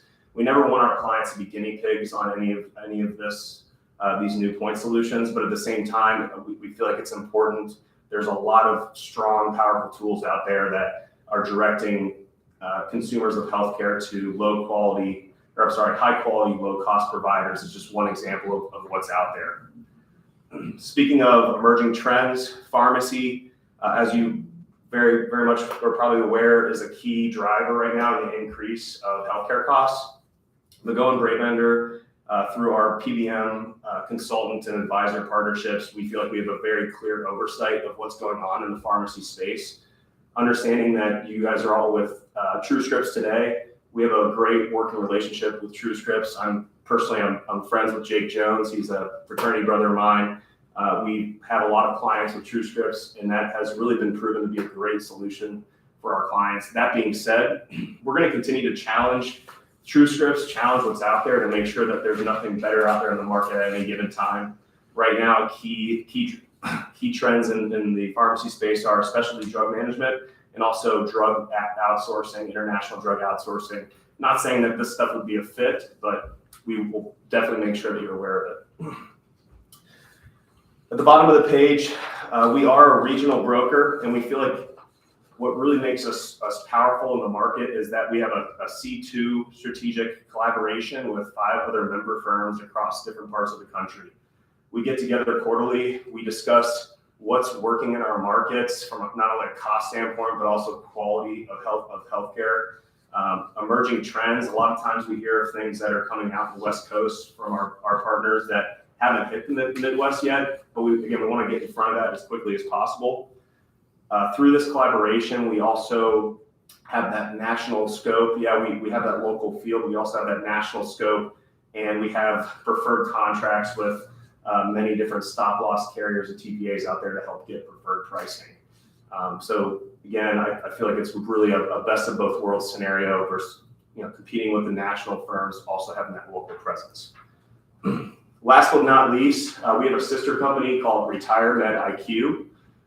All they do is educate and assist your employees who are either close or on the age of 65, looking at different options out there regarding Medicare, excuse me. Medicare is extremely complicated for the everyday person to enroll in. And so we really highly encourage any of your employees to at least, even close to the age of 65, to call them, start getting educated on looking at different plans, making sure that they're enrolled in the correct plans and understanding how to use that plan. So I quickly tried to go over everything that makes us different. And I wanted to just leave the last couple minutes open for any questions that you may have. Again, I appreciate you allowing me to participate in this. Marky, are they the largest company that we're talking with? Yeah. It seems like you're a big company, 2,500 employees. Yeah, we work with over 200 public sector clients. Obviously, we've been in Indianapolis now for about 3 years, so we're still growing that market. But we work with counties we have a county with 3,000 employees. We have counties with 100 employees. So we have a wide range of experience in the public sector.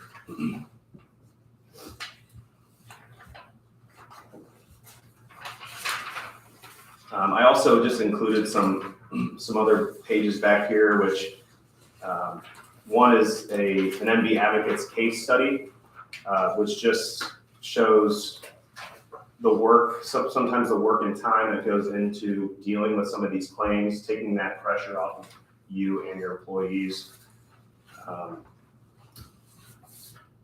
Trying to think if there's anything I didn't cover, but again, we would be very, very, very delighted and happy to work with you all. It's hard, it can be hard sometimes to come in and prove your value in 30 minutes, but I promise you that, that this is a partnership for us. This isn't a transaction, and we would definitely not take it lightly. So.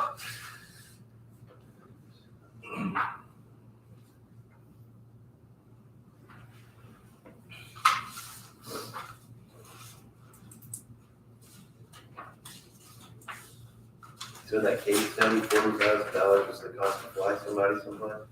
I'm sorry. I was reading this case study here. Yeah, you would be so surprised what we see coming out of that team. I mean, last year we had an employee that they dropped his hip during hip surgery, and the rep actually brought in a new hip for sterile reasons. They couldn't use the one that fell.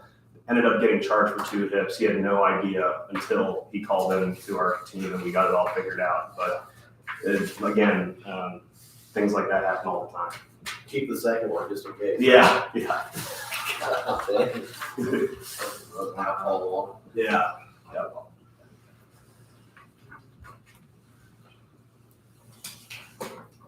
And I know on our RFP response, we did provide some county references for you all.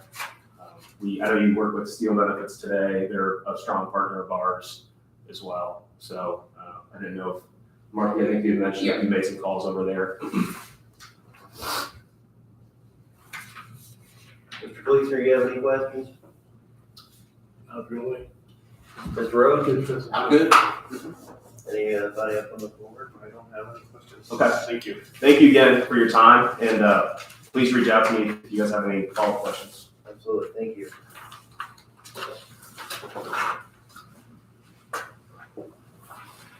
You guys have a great rest of your week. We will. Thanks. Appreciate you. Thank you. Appreciate it. Is that your schedule here? Oh, yeah. Thought for a second I left it downstairs.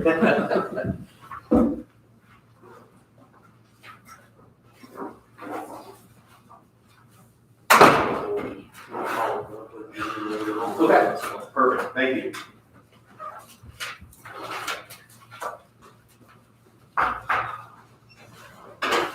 Get all figured out? I was showing Nick, see all my notes and all my highlights on here. Yes, yeah, we've got all the part of the. Thank you again. Appreciate it. Thank you. Right, part of the RFP, that's all part of that. So that was all the preliminary stuff. So this is the second step. So actually, we reached out to marketing. Reached out to a bunch of them. We got answers from 5 or 6. Cut out a couple of them that needed the range. So within the range, I think it was probably 55,000 to 75,000 range or something for the services. Yeah. Some of them, I mean, it was pretty significant. Well, the I think is pretty good. I know, right? That's a lower end, but nice amount. The current one you have? Yes. Good morning. Is that still This an character option? right here. Yeah. Right, okay. Just want to make sure. Hey, Hi. good morning. Happy Monday. Hi.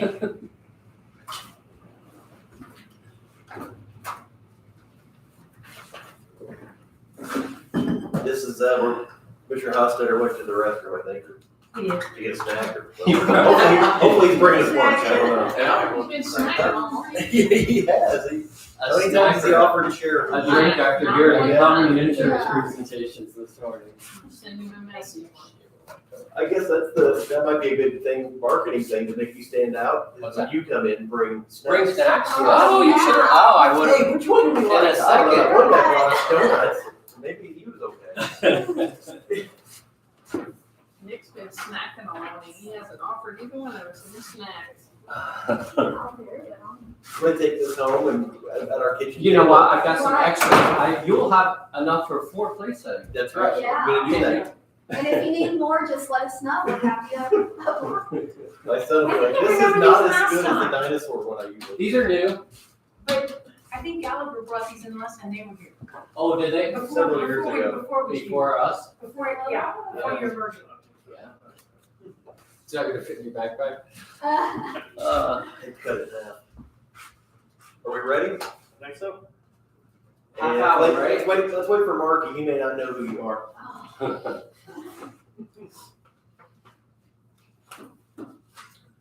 So how about this, we have surplus items, right? Let's talk about surplus items while we're waiting for Marky. 1, 2, 3, 4, 5, 6, 7, 8, 9 desktop computers. We have a typing desk. So the 9 computers, are they on their location? Well, they've already been probation and the third floor courtroom, they've already been done. They've been done about a month, so it's time to get rid of them. Okay, The 2 of them are from my Publix that we don't use anymore, so are they still valuable enough to no, use the anywhere other else? 7 in their crap. Okay, When they're put to public in my office, that means they've already been on a desk and then they've been moved to public and now they're moving out. what are we gonna do with the typing desk? Aubrey would like to purchase it if you guys wanna sell it. That's the only response I got on that. Okay, may And I? then I've got some brochure, metal stackable trays, and there are some monitor stands. When people went to the dual monitors, Mhm. we've got the stands that nobody wants for the single ones. Are these, do you think like the monitor stands, are these anything, or the metal boxes and trays, are they things we need to hold that someone may have a use for in the future? Or are they things that we should just dispose of and say, give them St. Vincent or something? If you notice, I brought this thing in because we were stacking things on this thing behind you and I started Oh. clearing them off. Yes, that was in our office. That was in their office, so I thought this might make it a little more professional looking instead of being stacked on top, and I will finish the job. Plus, there are a number of, there's a lot of weight in this thing, and the drawers are all broken. Because we get something, stuff it in there, and it doesn't work anymore. So I eventually I'll get that cleaned up a little bit, maybe. So anyway, it's something I'm working on. But, so we've got, so you don't know about sort of saving these things and if it's working? Well, we do have some trays that we've saved that they're downstairs, but how long do you save them and keep them down there? I would say in the future, if EMA is out of the basement, if we get these kind of things, at least until we refill that space, we can say, hey, this is where we're gonna put excess items. So if somebody needs them, they can come grab them, and after a while, we can auction them or give them away. If they're worth keeping. Yeah. Old computers wouldn't be something to keep, but Well, the was thing gonna say, is but, with these, they're stackable metal trays that we had and we did deductions in them. Well, now that the mortgage deductions are gone, there's no reason for us to keep the trays anymore. I don't wanna run the risk though, either of filling a room with cluttered stuff, then we have a bunch of stuff to get rid of instead of a few things at a time. one thing that's frustrating Unless about, you're gonna have an auction. one thing I've noticed over the last, I don't know if it was a year and a half, say Marky's office gets rid of a 4-drawer metal cabinet, we get rid of 5 of them, and then a month later, hey, I really need 5 of these out of my office. Now, it does help that we're taking pictures of stuff, sending them around. We did get rid of a lot of things. But you've exhausted all that, so it's time to get rid of it. We've tried the circuit around here now. The So only it's other thing would time. be, like I said, I had one hit on it. If you sell it, I'll buy it personally. How about we do it this way? All these items, let's go with the computers first. We have 1, 2, 3, 4, 5, 6, 7, 8, 9. We had 9 HP Pros. I'll move that we call those surplus, to be rid of those. Let's do those We will first. delete them and My second. recycle. Got a first and a second. Any other discussion? All in favor, say aye. Aye. That motion carries. We'll get rid of those. These other items, I mean, this isn't really something we've done. We can say, go other offices want these, if anybody wants to bid on them. I mean, it's in the county's best interest to take $5 from Audrey instead of just giving it away. How about this? We declare these items surplus. You can put out an email saying if anybody wants to buy them. If they do not sell, then they're going to be discarded. That sound like a fair way to proceed? I'd say that's the best benefit of the community. Take, and then you just throw it in the county general, right? If it's $10 or whatever it is. We used to do that in our company, and it worked. A lot of people bought different random stuff. So, You're gonna have. I mean, you might make a little bit, you know. As to how long you're gonna. We will accept Because you'll bids. be keeping it forever. We'll accept a Again. a We always price on say, these. we usually say, you know, like $5, $10, whatever, first come, first serve. If you want it, come get it. If you don't, you're out. Okay, I'll move that we declare the typing desk, the brochures, metal trays, the metal stands from the assessor's office to be declared surplus for the auditor to ask if anybody would like to purchase these. Otherwise, they're can be eliminated from county inventory. Second. All in favor? Aye. Aye. Motion carries. Great. That seemed to work. Please continue. Proceed. After our jump sale. Well, good morning again. I'm sure everybody's brackets are probably busted just like mine by Friday evening, but I saw in the New York Times yesterday, less than 0.1% of the brackets are still valid after this weekend. So we appreciate the opportunity to be here, of course, and want to just talk a little bit about what our platform does. As you know, when you brought us on board, I was not Gallagher. I was somebody different, but merged with Gallagher going on 4 years ago. And the reason I did that, obviously, was to be able to provide additional services that we just didn't have the capabilities as a regional player to do. So I wanted to start really to kind of talk a little bit about Gallagher and who we are in the public sector market. Whether you're familiar with Gallagher or not, Gallagher is the third largest insurance broker in the world. We have about 43,000 employees worldwide. We're in 130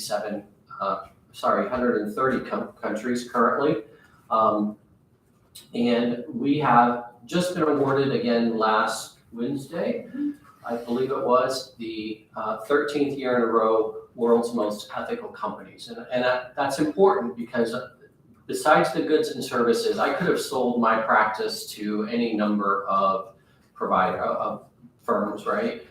There were several that were looking at us, and I chose Gallagher not just because of the size and scope, but because of that one fact. We disclose 100% of our commissions to every client, our fees. We are completely transparent. You all sign off every January or February. You have to sign off on our fees so that you know exactly what we're making every single year on this account. And so if there's one thing over the last 6 years, I hope that we've been able to establish with you is that we're a partner that you can trust. And that isn't just Karen Stone or my former company. That is Gallagher as well. In the public sector space, we have about 500 employees who are dedicated solely to public sector. And when I use the term public sector, that would be county, city governments, state governments, as well as educational institutions owned and ran by state governments. Okay, so just to clarify that. We have about 755 public sector clients in the United States. And we have a pretty big team of folks that work on things. Your team, I wanted to just highlight to the left and bottom of the first section there. Obviously, I'm the face of everybody and what we do here at the county, but I'm by far the person that works probably the most on the county. There are several people that support me in what I do. So I get an idea or I get something I'm thinking about, I just take that back to, I can take it to legal, I can take it to our different practice areas, which we'll talk about in just a minute. But I wanted to introduce you to some of the people that you guys have dealt specifically with in the last couple of years. So first of all, Tracy. I don't know that you've met Tracy, but Tracy's the one that replaced Angie and Nancy when they retired last year. And so Tracy has been in the insurance business, started out as a claims payer with Aetna. It's been in the business, I'm not going to say how long, but almost as long as I have been. And Tracy is your lead account. So when Marky needs something, he usually sends an email to both Tracy and myself, and one of us gets back to him right away. Supporting Tracy is Kate. Kate's our senior client associate. She's responsible for all the day-to-day contracts, making sure that all of the contracts, the T's are dotted or crossed and the I's are dotted, and that everything is in line with what we have sold you and what the carrier has provided us in the form of a contract. She also does all of the communications with your employees and prepares your annual enrollment packets and stuff like that.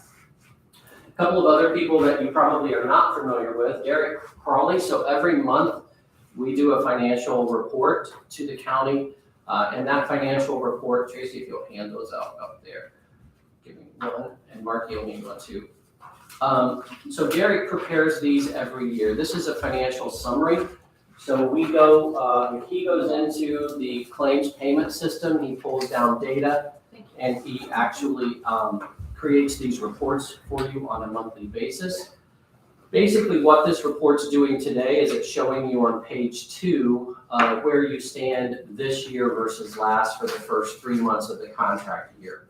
So you'll see right now that as of February, or as of December of 22, for that month, you ran 135.9% loss ratio. However, for the year right now, you're running at about an 88.5% loss ratio. So you can see kind of year over year how you're performing 2022 and 23 versus 2021 and 22. And at the end, in the 9th month, he will give us a projection. And that's an actuary. Derek is an actuary, so that's an actuarial based projection of what your cost should be based on your experience for the next 12 months. What that's important is when I go to market to shop your stop loss, which we'll talk about in a minute, I'm going to market with data from our own actuary. So if I get a 15% increase from an actuary or from a stop loss market, but our actuaries are calling for an 8 or 9% increase, then that gives me something to negotiate with. And we'll talk about our ability and what we've been able to do for the county historically in this. So this report actually does have some value. It is something, again, that you guys get on a monthly basis. I believe Marky gets this, right? He will be getting it. It is finally through auditing and approved, so that will be coming out every month going forward. So one of the things that Gallagher does well is we double check everything. It might take us 2 months to get you something, but when we get you something, it will be 100% correct. So as Tracy said, this has to, not only does Derek do it, but he can't release it until it's gone through our audit department or his audit department for accuracy. So that is something that, and so Derek's sole responsibility is to manage your account from a financial perspective and to provide me with data, with trends that he sees happening. Then you have Nancy Farnham. I know Marky probably has dealt with Nancy in the past. Nancy is our area VP for compliance. She is an ERISA attorney. By the way, Gallagher in the Midwest, we have 35 ERISA attorneys that support our Midwest division. So from a depth standpoint, if Nancy were to go down tomorrow in an airplane crash, and I hope she doesn't, but if she were, there is depth that exists within our organization that continues to support you from us. If I go down tomorrow, there's any number of other producers in Indianapolis that would be put in and assigned to your account. So you're going to continue forward without a whole lot. I want to only point out Nancy from the standpoint that her area is compliance. When COVID hit back in whatever year that was, 2020, we literally were putting out content every single day. As our legislators in Washington were coming up with leave, with all of the things that was happening at the time, our attorneys, Congress would adjourn at 8:30 or 9 o'clock at night, and by 10:30 to 11 o'clock that same day, we would have emailed to our clients the day's activities, what that meant, and what that was going to look like, what you needed to do to be compliant, and the resources that we had available to you guys from a legal perspective was unprecedented as far as I'm concerned in our business. We literally were able to consult with clients on an individual basis from a compliance aspect. Now, in addition to that, we do every month, we have a compliance webinar that Marky can dial into, or any of you can dial into, that's strictly compliance for public sector. This is just one of the publications that we put out. So Marky can probably tell you he gets more publications than he cares to get, or emails, but we're constantly putting out data to our clients specific to who you are as to things that impact you. So one of the things that you guys have unique, or cities and counties have, is a lot of times you'll have a city pool or a city golf course or a county golf course or whatever. And so you've got summer workers. Under ACA, those summer workers have to be counted hours for health insurance purposes. So this is just one publication that deals with public sector under ACA and how to deal with those issues right there that other employers may not have that have typically 40 hours a week.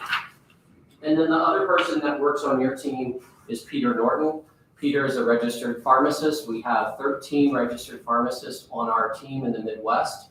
And so Peter's responsibility is to vet anything new coming out of the pharmacy world. Those include drugs that are recently approved, so we get notice of any drug that's recently been approved that could be a high-cost drug item for our clients. There was just a hemophilia drug approved about 3 weeks ago that was $3.5 million treatment. I think I may have mentioned that to you. So watching and saying, okay, this drug just got approved. Do we need to go to our clients to amend their plan to cover this drug, or do we want to exclude this drug, right? So we're always getting data from the people that are behind the scenes that I can come to you or to Marky and say, look, these are some of the things that we need to talk about. So that's just a little bit about who Gallagher is and who your team is on the front side. I do want to tell you that we were in with TrueScripts a couple of weeks ago to talk about an option called Protect RX or RX Protect. That was vetted by Peter before we came in with TrueScripts. So I want you to know that when you're seeing that coming from TrueScripts, I didn't allow TrueScripts to come in and present that program without first vetting it through our pharmacy team. Does that make sense? So that you've got an extra set of eyes. I'm not an expert in pharmacy, but I do have experts that are available to me that I can run stuff like that through. We'll talk a little bit more about that in just a minute. So Peter reviewed that for you.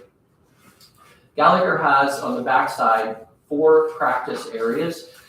We look at insurance from a holistic perspective. So we look at the physical well-being of a physical and emotional well-being. We look at financial well-being. We look at career well-being, and then we do organizational well-being.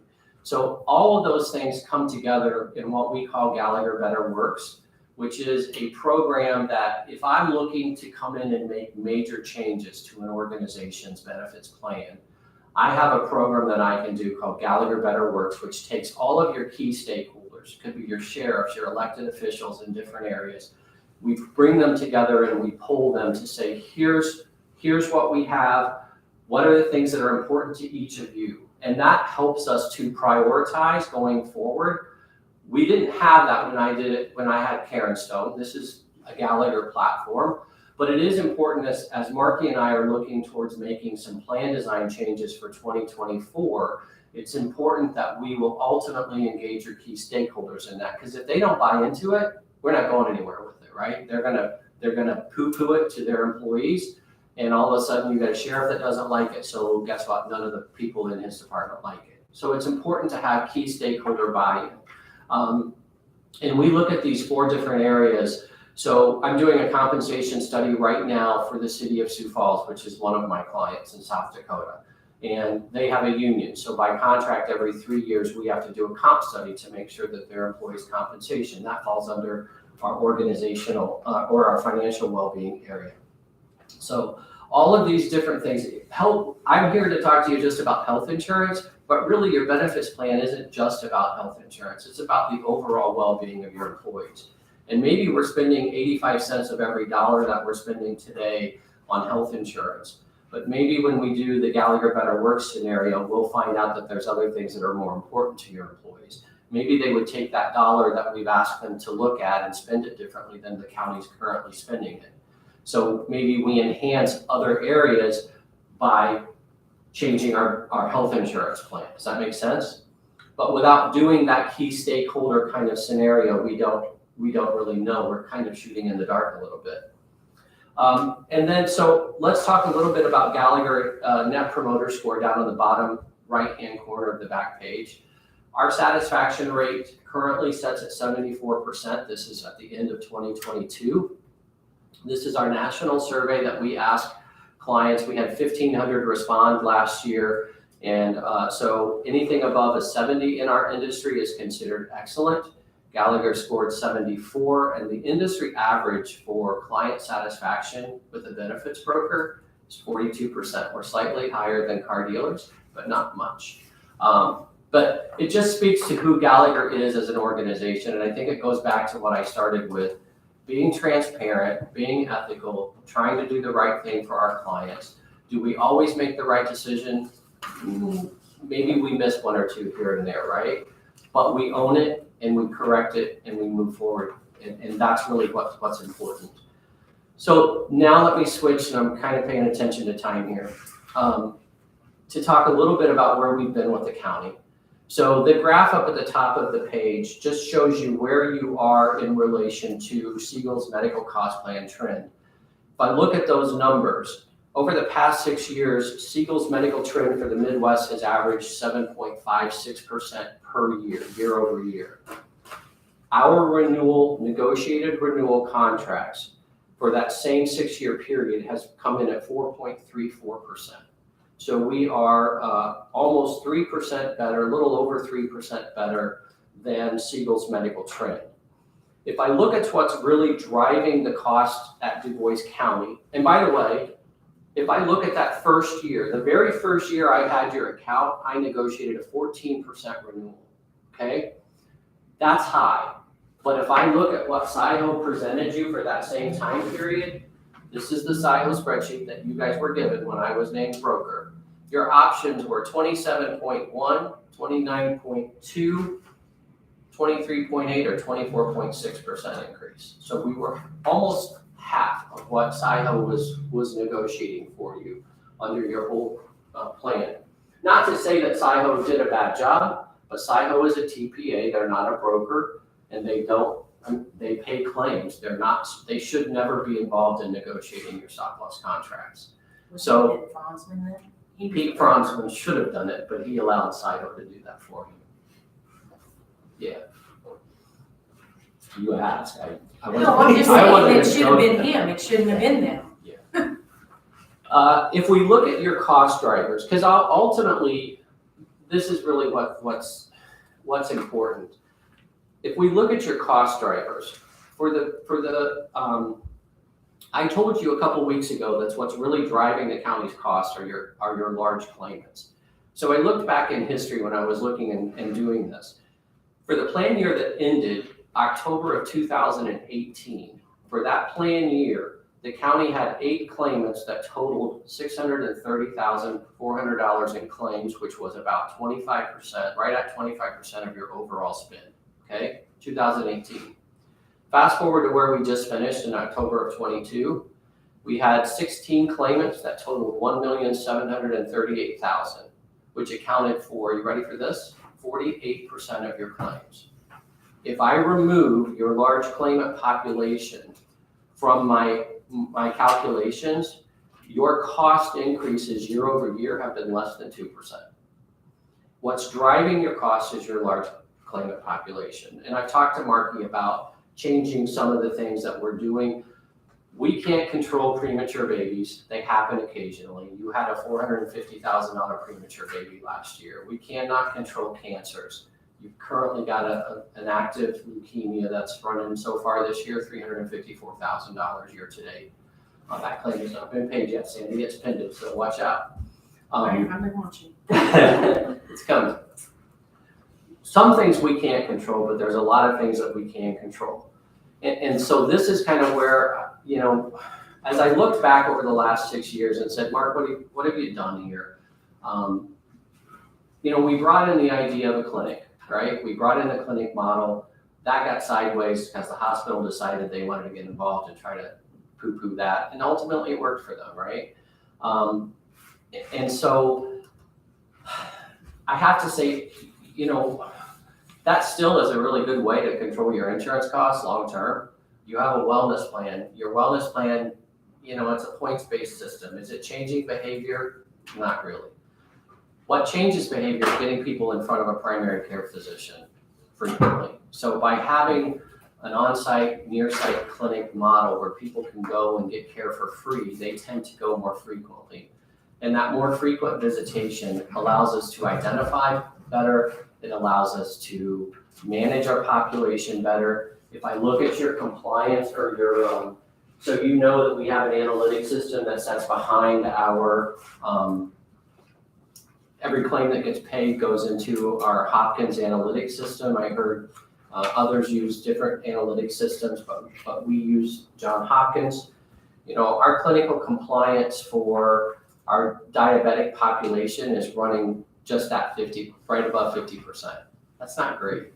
So there are diabetic programs that maybe we spend a little money on to help get the compliance, because clinical compliance over a longer period of time will drive your costs down. There is no magic bullet when it comes to insurance. I don't care what you've heard today, you know, you'll hear a little bit of everything, people trying to sell. The point is, in health insurance, you're really scratching and scraping and trying to do what you can do to save a nickel here or there, right? And so we've looked at things like the pharmacy. We looked at carving out specialty pharmacy several years ago. We had a county employee that was delayed on getting approved for their subsidy, patient assistance program. And so the county ended up scrapping that pharmacy, specialty drug pharmacy carve out. Last year, we spent $331,000 in specialty pharmacy, which was almost 50% of your drug spend. So it isn't that we haven't brought ideas, we haven't been able to implement them. And I, you know, there's very thin walls, so I'm not trying to say that I was eavesdropping, but I did hear the person before us say, you know, a lot of this comes back to how willing you are to make changes, right? I'm here to support you in whatever changes that you want to make, but I'm not on your plan. I don't see people in the grocery every Saturday morning. I look at it from a higher level than all of you do, but we can support you in whatever it is that you want to do. In the meantime, we have supported you in a pretty big way on as much as we can. We had last year, if you remember, at the renewal, we had a $450,000 laser on our premature baby. And you guys approved us to sign the renewal for that, with that laser in there. And I had been watching this kid for 4 months, 5 months in the hospital, and I knew that the kid was due to be released. I took a gamble for the county, and I didn't renew your stop loss contract because talking to his case manager, we thought baby would be released imminently. I had confirmation from the carrier that if the baby got released, she would drop the $450,000 laser. So it worked out. The baby was released before renewal. We were able to come back in and say, now you want to sign, and the county is not liable for $450,000 of potential risk. That's what I do as a consultant, is to remove risk, right? And so the other thing then that happened with that particular claim is it occurred, we had to work, so we're close to the end of the plan year, right? Your plan year states that if the claim comes in after October 31st, you're going to be eligible for a new spec deductible. So we had to get that claim in, processed, reviewed, and paid before the end of October, because if it would have come in after November, you'd have had an $80,000 spec deductible on that child again. You'd already met it for 2022. We were able to work with the provider. We got the claim into UGS. We got it reviewed. We got it paid, all before the end of the plan year. Then, and because it occurred in the 11th month of the plan year, or the 12th month of the plan year, there is no automatic spec reimbursement, right? Meaning that the county had to fund the entire claim and then wait for reimbursement from the stop loss carrier. Usually, if a claim occurs in any other month but the last month of a contract, the carrier automatically pre-funds the claim. They do not do that in the last month of the contract. The county has to pre-fund the claim and then wait on reimbursement. That claim depleted Sandy's bank account to the point of where she's like, I gotta have that money back, or I'm gonna have to ask the commissioners for money to get to the end of the plan year. We worked with our stop loss carrier, and we were able to get that claim reimbursed with you. I think it was about 2 weeks, something like that.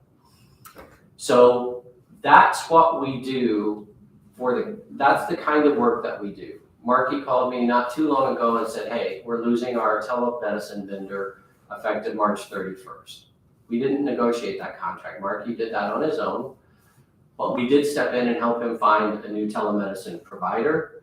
I was able to go to the telemedicine provider that you guys approved at the last commissioners meeting and get them to reduce their fees to the county. They were at $4.75. We got them to come down to $4 per employee per month.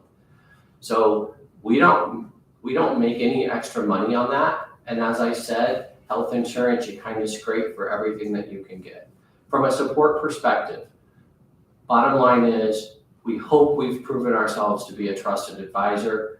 I'm not spending a lot of time on all the bells and whistles that Gallagher can provide you. What I am saying is, looking ahead for wherever the county wants to go, we have the capabilities, we have the expertise in our various departments to support you going forward. So Marky and I have already worked on some 2024 plan designs, which, as I said, we're still working through and tweaking a little bit. That'll end up being Gallagher Better Works at the point where the county says we want to look at and move forward with this. We'll run that through all of our processes and hopefully have the best outcome that you can get. Anytime there's a change, there's always pain, but we're here to make that pain as painless as it possibly can be for your employees. Questions? 10 after, 5 after. You did just fine.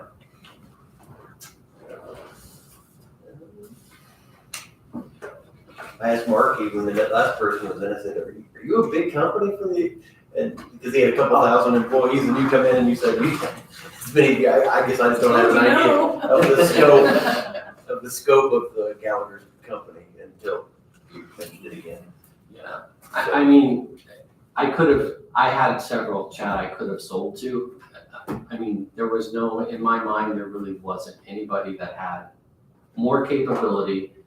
And so the other side of that is, Mercer is a big consulting firm.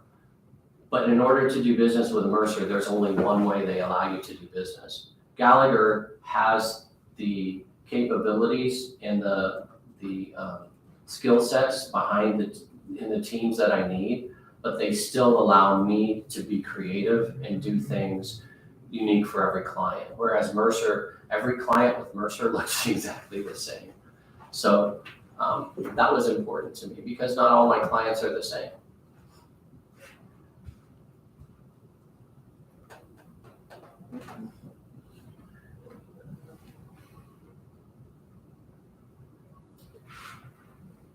I did forget to mention, I was going to mention, we have not ever increased your fees since we've been here. You guys pay us $45,000 a year. We've been able to hold that. I did tell you last summer that Gallagher was going to put an escalation clause in their contract. I told Marky that with the RFP, Gallagher can hold our current rates for the next 24 months before that escalation clause would come into play. So you'd still have that. We don't take commissions on anything the county pays for. We charge you strictly a fee. And that fee is $45,000. I think you told them before, what the only thing you get a commission on would be the dental or the vision. We get the commission on the dental because that's employee paid. Yeah. Okay, anything, Commissioner Stefano? That's better. Does anybody want the rest of these face masks? I think I'm good. Marky, you good? Yeah, no, I'm good, yeah. This is important. I'm off the clock now, I'm not selling. This was the remember we told you we would do that RS Protect analysis or the cost savings. This is the one, the Canadian Pharmacy, Peter McKesson. So here is the results of that. There is about $140,000 of annualized savings to the county if we implement it and if everybody that was eligible did it. Yeah, they have to. They have to do it. So this is a best assumption because it's based on everybody participating. RX Protect does not charge you a fee. They do take half of the savings as their fee. So the actual savings is about $280,000. Net to the county would be about $140,000. And the drugs are shown there on the second page as to what your current costs are there on the left and what the RX Protect cost would be there on the right. And so again, that's about $140,000 of savings to the county. So these are our true things. That's based on the left is last year's numbers. This is based on your 2022 prescription drug utilization, yes. And the majority of these are specialty drugs. The majority of them are specialty drugs, yes. And if you did a specialty carve out, We did a specialty carve out, you'd be saving 311,000 based on your 2020 spend. so that's one thing I've talked to Mark too on. It's the broker situation. It's unique situation because at the end of the day, I think I talked to Chad a little bit about this too. It's how much pain that you want to inflict. You know, the county's been used to $500 deductible and $25 a month premiums for a long time. You go offer $2,000-$3,000 deductible and $100 a month for single coverage. It's going to inflict a lot of pain. But Which reminds me, I was gonna hand this out, thank you. This is the state of this is the 2022 public sector report from Gallagher. Handing this out, this shows you what average deductibles are for public sector clients, average out-of-pocket maximums, so you can kind of do a comparative on where you guys are versus. Thanks, Marky. Thank you for remembering that. But You want to throw our employees into a tailspin? the reason that we talked about the specialty drug carve-out several years ago is that typically speaking, county employees don't make as much as some private sector employees make, right? They're not here for that. And so the vast majority of your folks will qualify for patient assistance if we did a specialty carve-out. The vast majority of your folks, if not all, will qualify for patient assistance. The person that I mentioned had qualified for patient assistance. It was just that they needed their drug right now and the patient assistance was coming through a couple of days late. And so there was a gap and the person needed the drug. And so that's why the program was scrapped. But yes, if we were to do a specialty drug carve out, there's $311,000 of savings. If you wanted to do you already have a spousal carve out, but if you would remove those spouses from your plan, there's additional savings to be had there. So again, as Marky said, and as I stated, there isn't really a magic bullet here. There are things you can do, but if anybody's promising you big savings by doing this, it doesn't exist. You're with Patoka Valley. They're the deepest discounts that you can possibly, Anthem can't touch it, United can't touch it. There's no other carrier network in this area that's gonna give you what you are getting currently. And we've got the studies that Mark, those aren't from me, those are from Alyssa at Patoka Valley. So we've got the data. You're gonna have to make some decisions as to what you wanna do, but as far as being able to just say, oh, we'll change this and that'll make the world brighter. Ooh. Not to be the bearer of bad news, but. So is RX Protect the best in that market? They're the only ones currently in the market. Really? They're the only ones, well, let me say this, they're the only ones that are using McKesson. And McKesson is the biggest distributor, wholesale distributor in the United States. And where we first started working with RX Protect was through our relationship with Ascension, which is St. Vincent. St. Vincent does use RX Protect as well. So that's kind of how we first learned about them. We vetted them. TrueScript now has them. So, we felt comfortable bringing them in as an option for the county.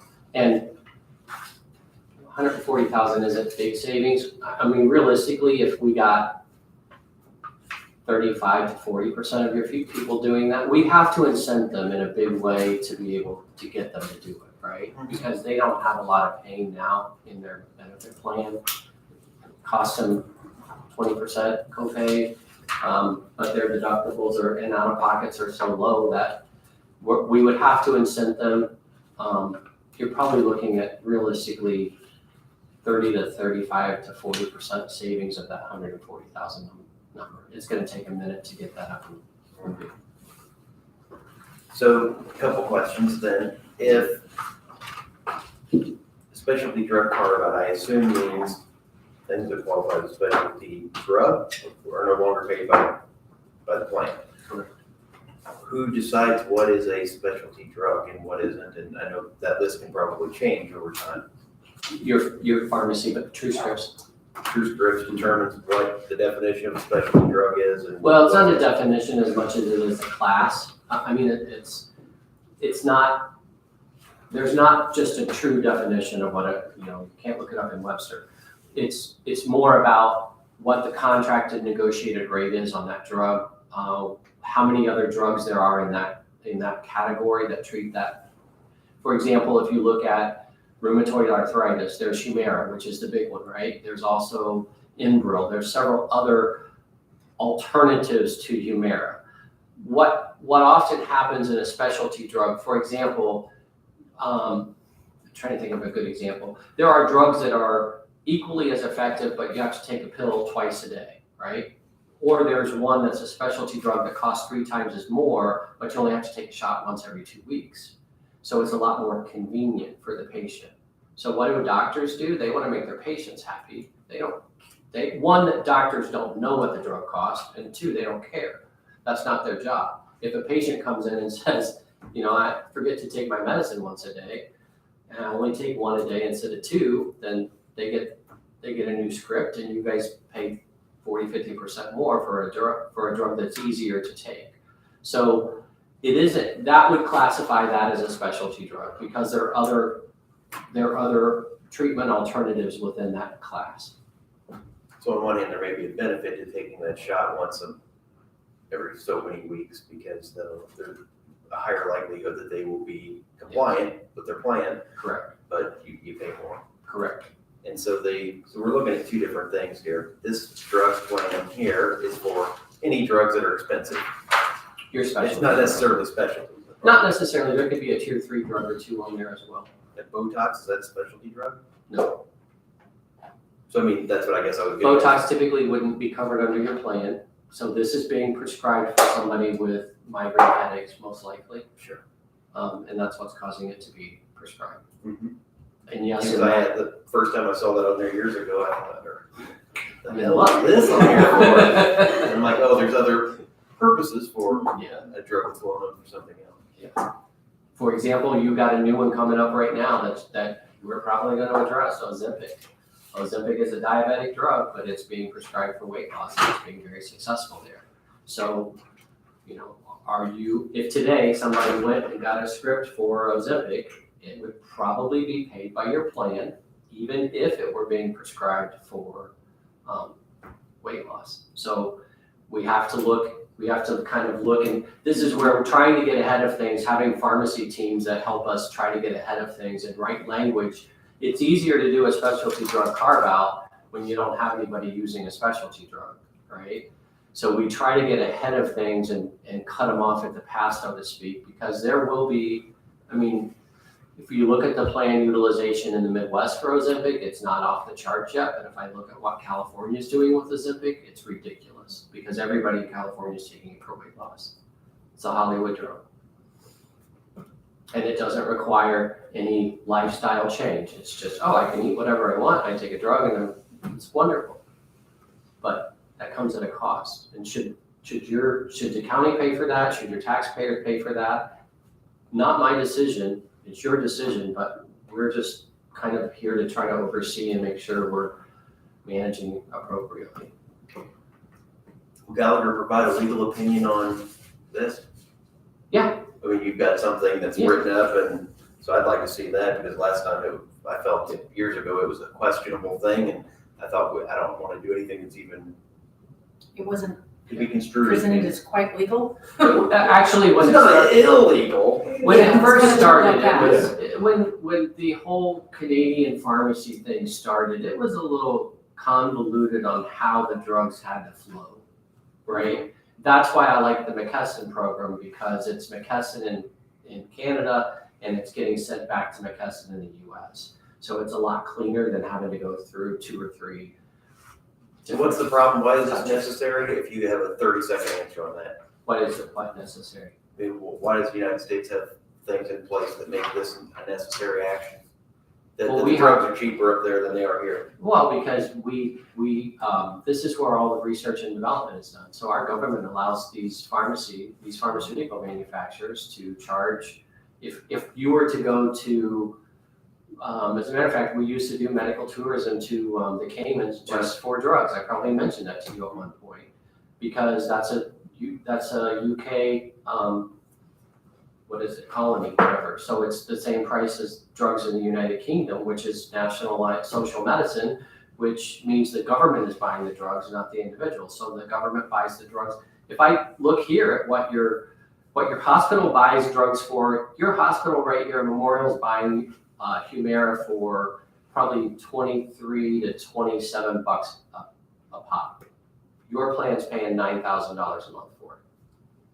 But that's because the federal government allows hospitals to buy drugs at what we call 340B pricing, which is government pricing. They can resell them at a profit. And the reason the government allows them to do that is because that helps subsidize local hospitals that may otherwise have a large Medicare population and not have a profit on other things. So they allow them to take the profit on the drugs. It shifts the burden. Shifts the burden.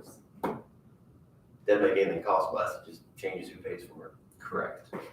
And to make complicated things even worse, Indiana is one of the highest healthcare states in the United States. So, we're kind of, not exactly an ideal state. Yeah. Our cost here runs 300 to 450% of Medicare. Michigan's 180 to 220% Medicare for the same services. I have clients on the South Bend, Mishawaka border. We send them to Michigan. But Indiana's not there yet. There is a bill in front of the legislature right now that's probably going to pass that requires hospitals to change their billing procedures, which most hospitals are up in arms about if you've read any of that. But I think the legislature is going to pass it. So appreciate your time. Yeah, so if you could, as far as this goes, if you'll get that legal opinion, just so I can read what it says and make me feel better about it. Yeah. If I get something that from someone with the knowledge base that they say, yeah, here's why it's okay. I mean, I don't see why we wouldn't try something. And it can be implemented whenever you want. It doesn't have to be implemented at renewal. That program you could install April 1st, July 1st, whatever you wanted to do. And I think in reference to that as well, we got, like you said, if we would decide to go down that route, you implement it, hey, we got to get drug cost under control. We're trying to help you guys out, if you'll help us out. If we don't get the help, you normally exclude us to the specialties anyway. So, the plan will, let's say, $300,000 or whatnot. So, I don't want to put a ton of pain on somebody, but I don't want, as you two or you, Mark, you're looking at this, if it means please put a little effort into something, save us money. Yeah. If we have to put an incentive to make that happen, I don't think that that's unreasonable. If I got to fill out some paperwork, because that'll be the extent of some of this, wouldn't it? That they have to agree and fill out some paperwork. They would have to go to their doctor and get a new script. Some people would have to physically go to their doctor. Some people would probably be able to call their doctor and just get a script over the phone, depending on the meds and how long it's been since they've been seen. And at those costs, I mean, it doesn't hurt our plan to pay for another doctor's appointment to make that happen. Correct. Anybody have anything else for? I do, I have one question. So when the doctor prescribes, say, a name brand of med, and we go through this pharmacy, will the pharmacy kind of flag that and say, no, there's a generic form, I would rather you do that, or? We won't do it the first time. It'll go through the first time because we'll dispense as the doctor wrote the prescription. But what would happen is TrueScripts would catch it and say, oh, this is available through RX Protect, and then do an outreach to the patient to say, Is that okay? yes. Okay. Yeah. Because there are, like our pharmacies here, you can get a medication, it can be name brand. Yes, there's a generic brand, but there's different blends. Yeah. I don't know if you understand the different Different blends as to formulators. what's in that medicine. Yes. So, okay. And those are called bioequivalents, where they got the same ingredients per Right. se. Yes. But- different pharmacies have different ingredients to Correct. that med. Yes. And they change from time to time. Yeah. They don't always stay with the same. Yeah. Okay. So the efficacy of that drug would be the same, should be, but somebody may Okay. have a different reaction to one of the other. That's ones, exactly and that's true. what people would argue. True. And that is a true thing, I will tell It's a you, real just thing. based on experience. I mean, it does have the same efficacy, but not everybody reacts to the drug the same way. And so sometimes it's better to just make the exception and allow them to continue with the drug they were on. They have different formulas, different. Yeah. Yep. Okay. Thank you for the 45th time. Thank you. Thank you. So did I have this in front of you guys? Or did I have this on your file? Yes. I briefly read through it. Get out some order. You guys, oh, it's spring work. Well, I know. So, Happy to see you, right? Hey, really, both. Yeah, something I mean, Yeah, good to see you. I will give you the stuff from you. Greg? I thought it was something you guys had. Greg, I don't really know much about, I don't know what you said. All right. is that your ink, I wrote Dove House on it. I think Greg said, You're Mr. Organization, aren't you? is that something you're working on with the courts to get them money? But you guys are He's been Yes. reviewing these. Yes, correct. so my question I was, usually hang on to it until we make a decision. I know, well, but I mean, I you didn't know the guys questions are on the familiar document. with. I didn't know if we needed to approve, we're supposed to approve this today or what we're. I don't know how. I don't think so. I think Greg is working with them. So we have a serv, I don't know. sorry.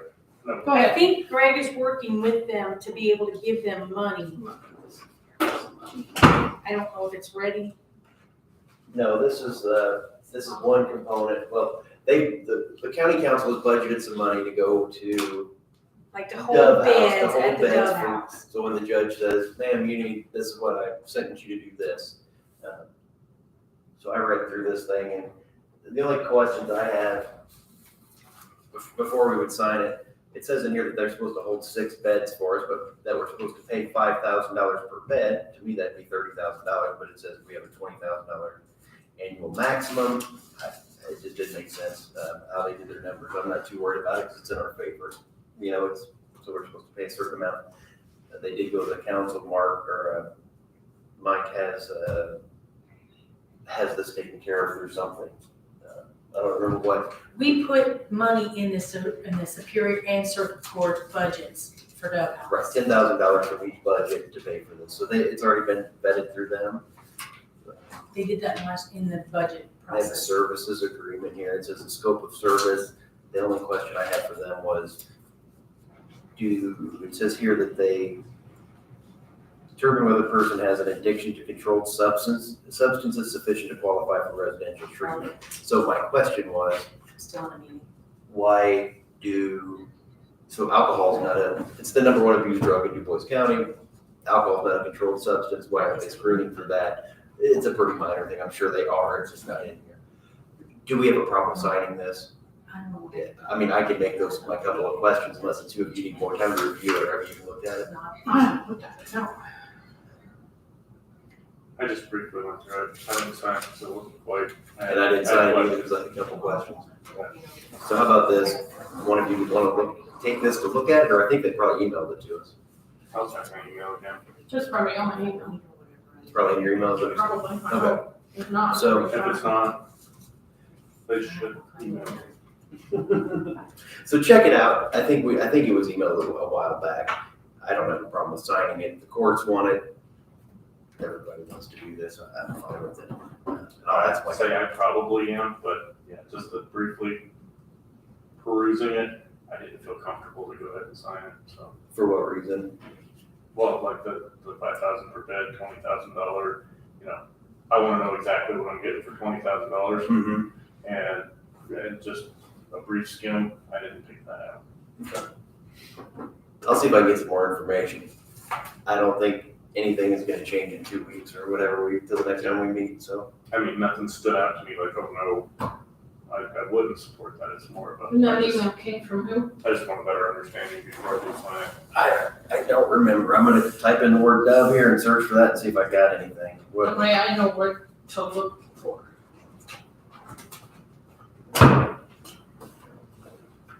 is that pretty?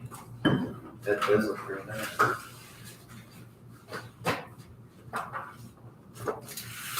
So proud of myself.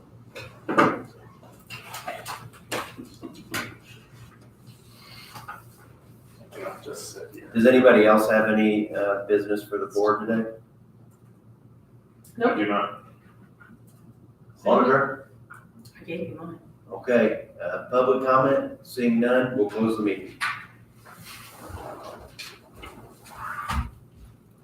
Thank you. And I'm searching here, I'm gonna see if there's anything in for this settlement. Just so I know what I'm looking for.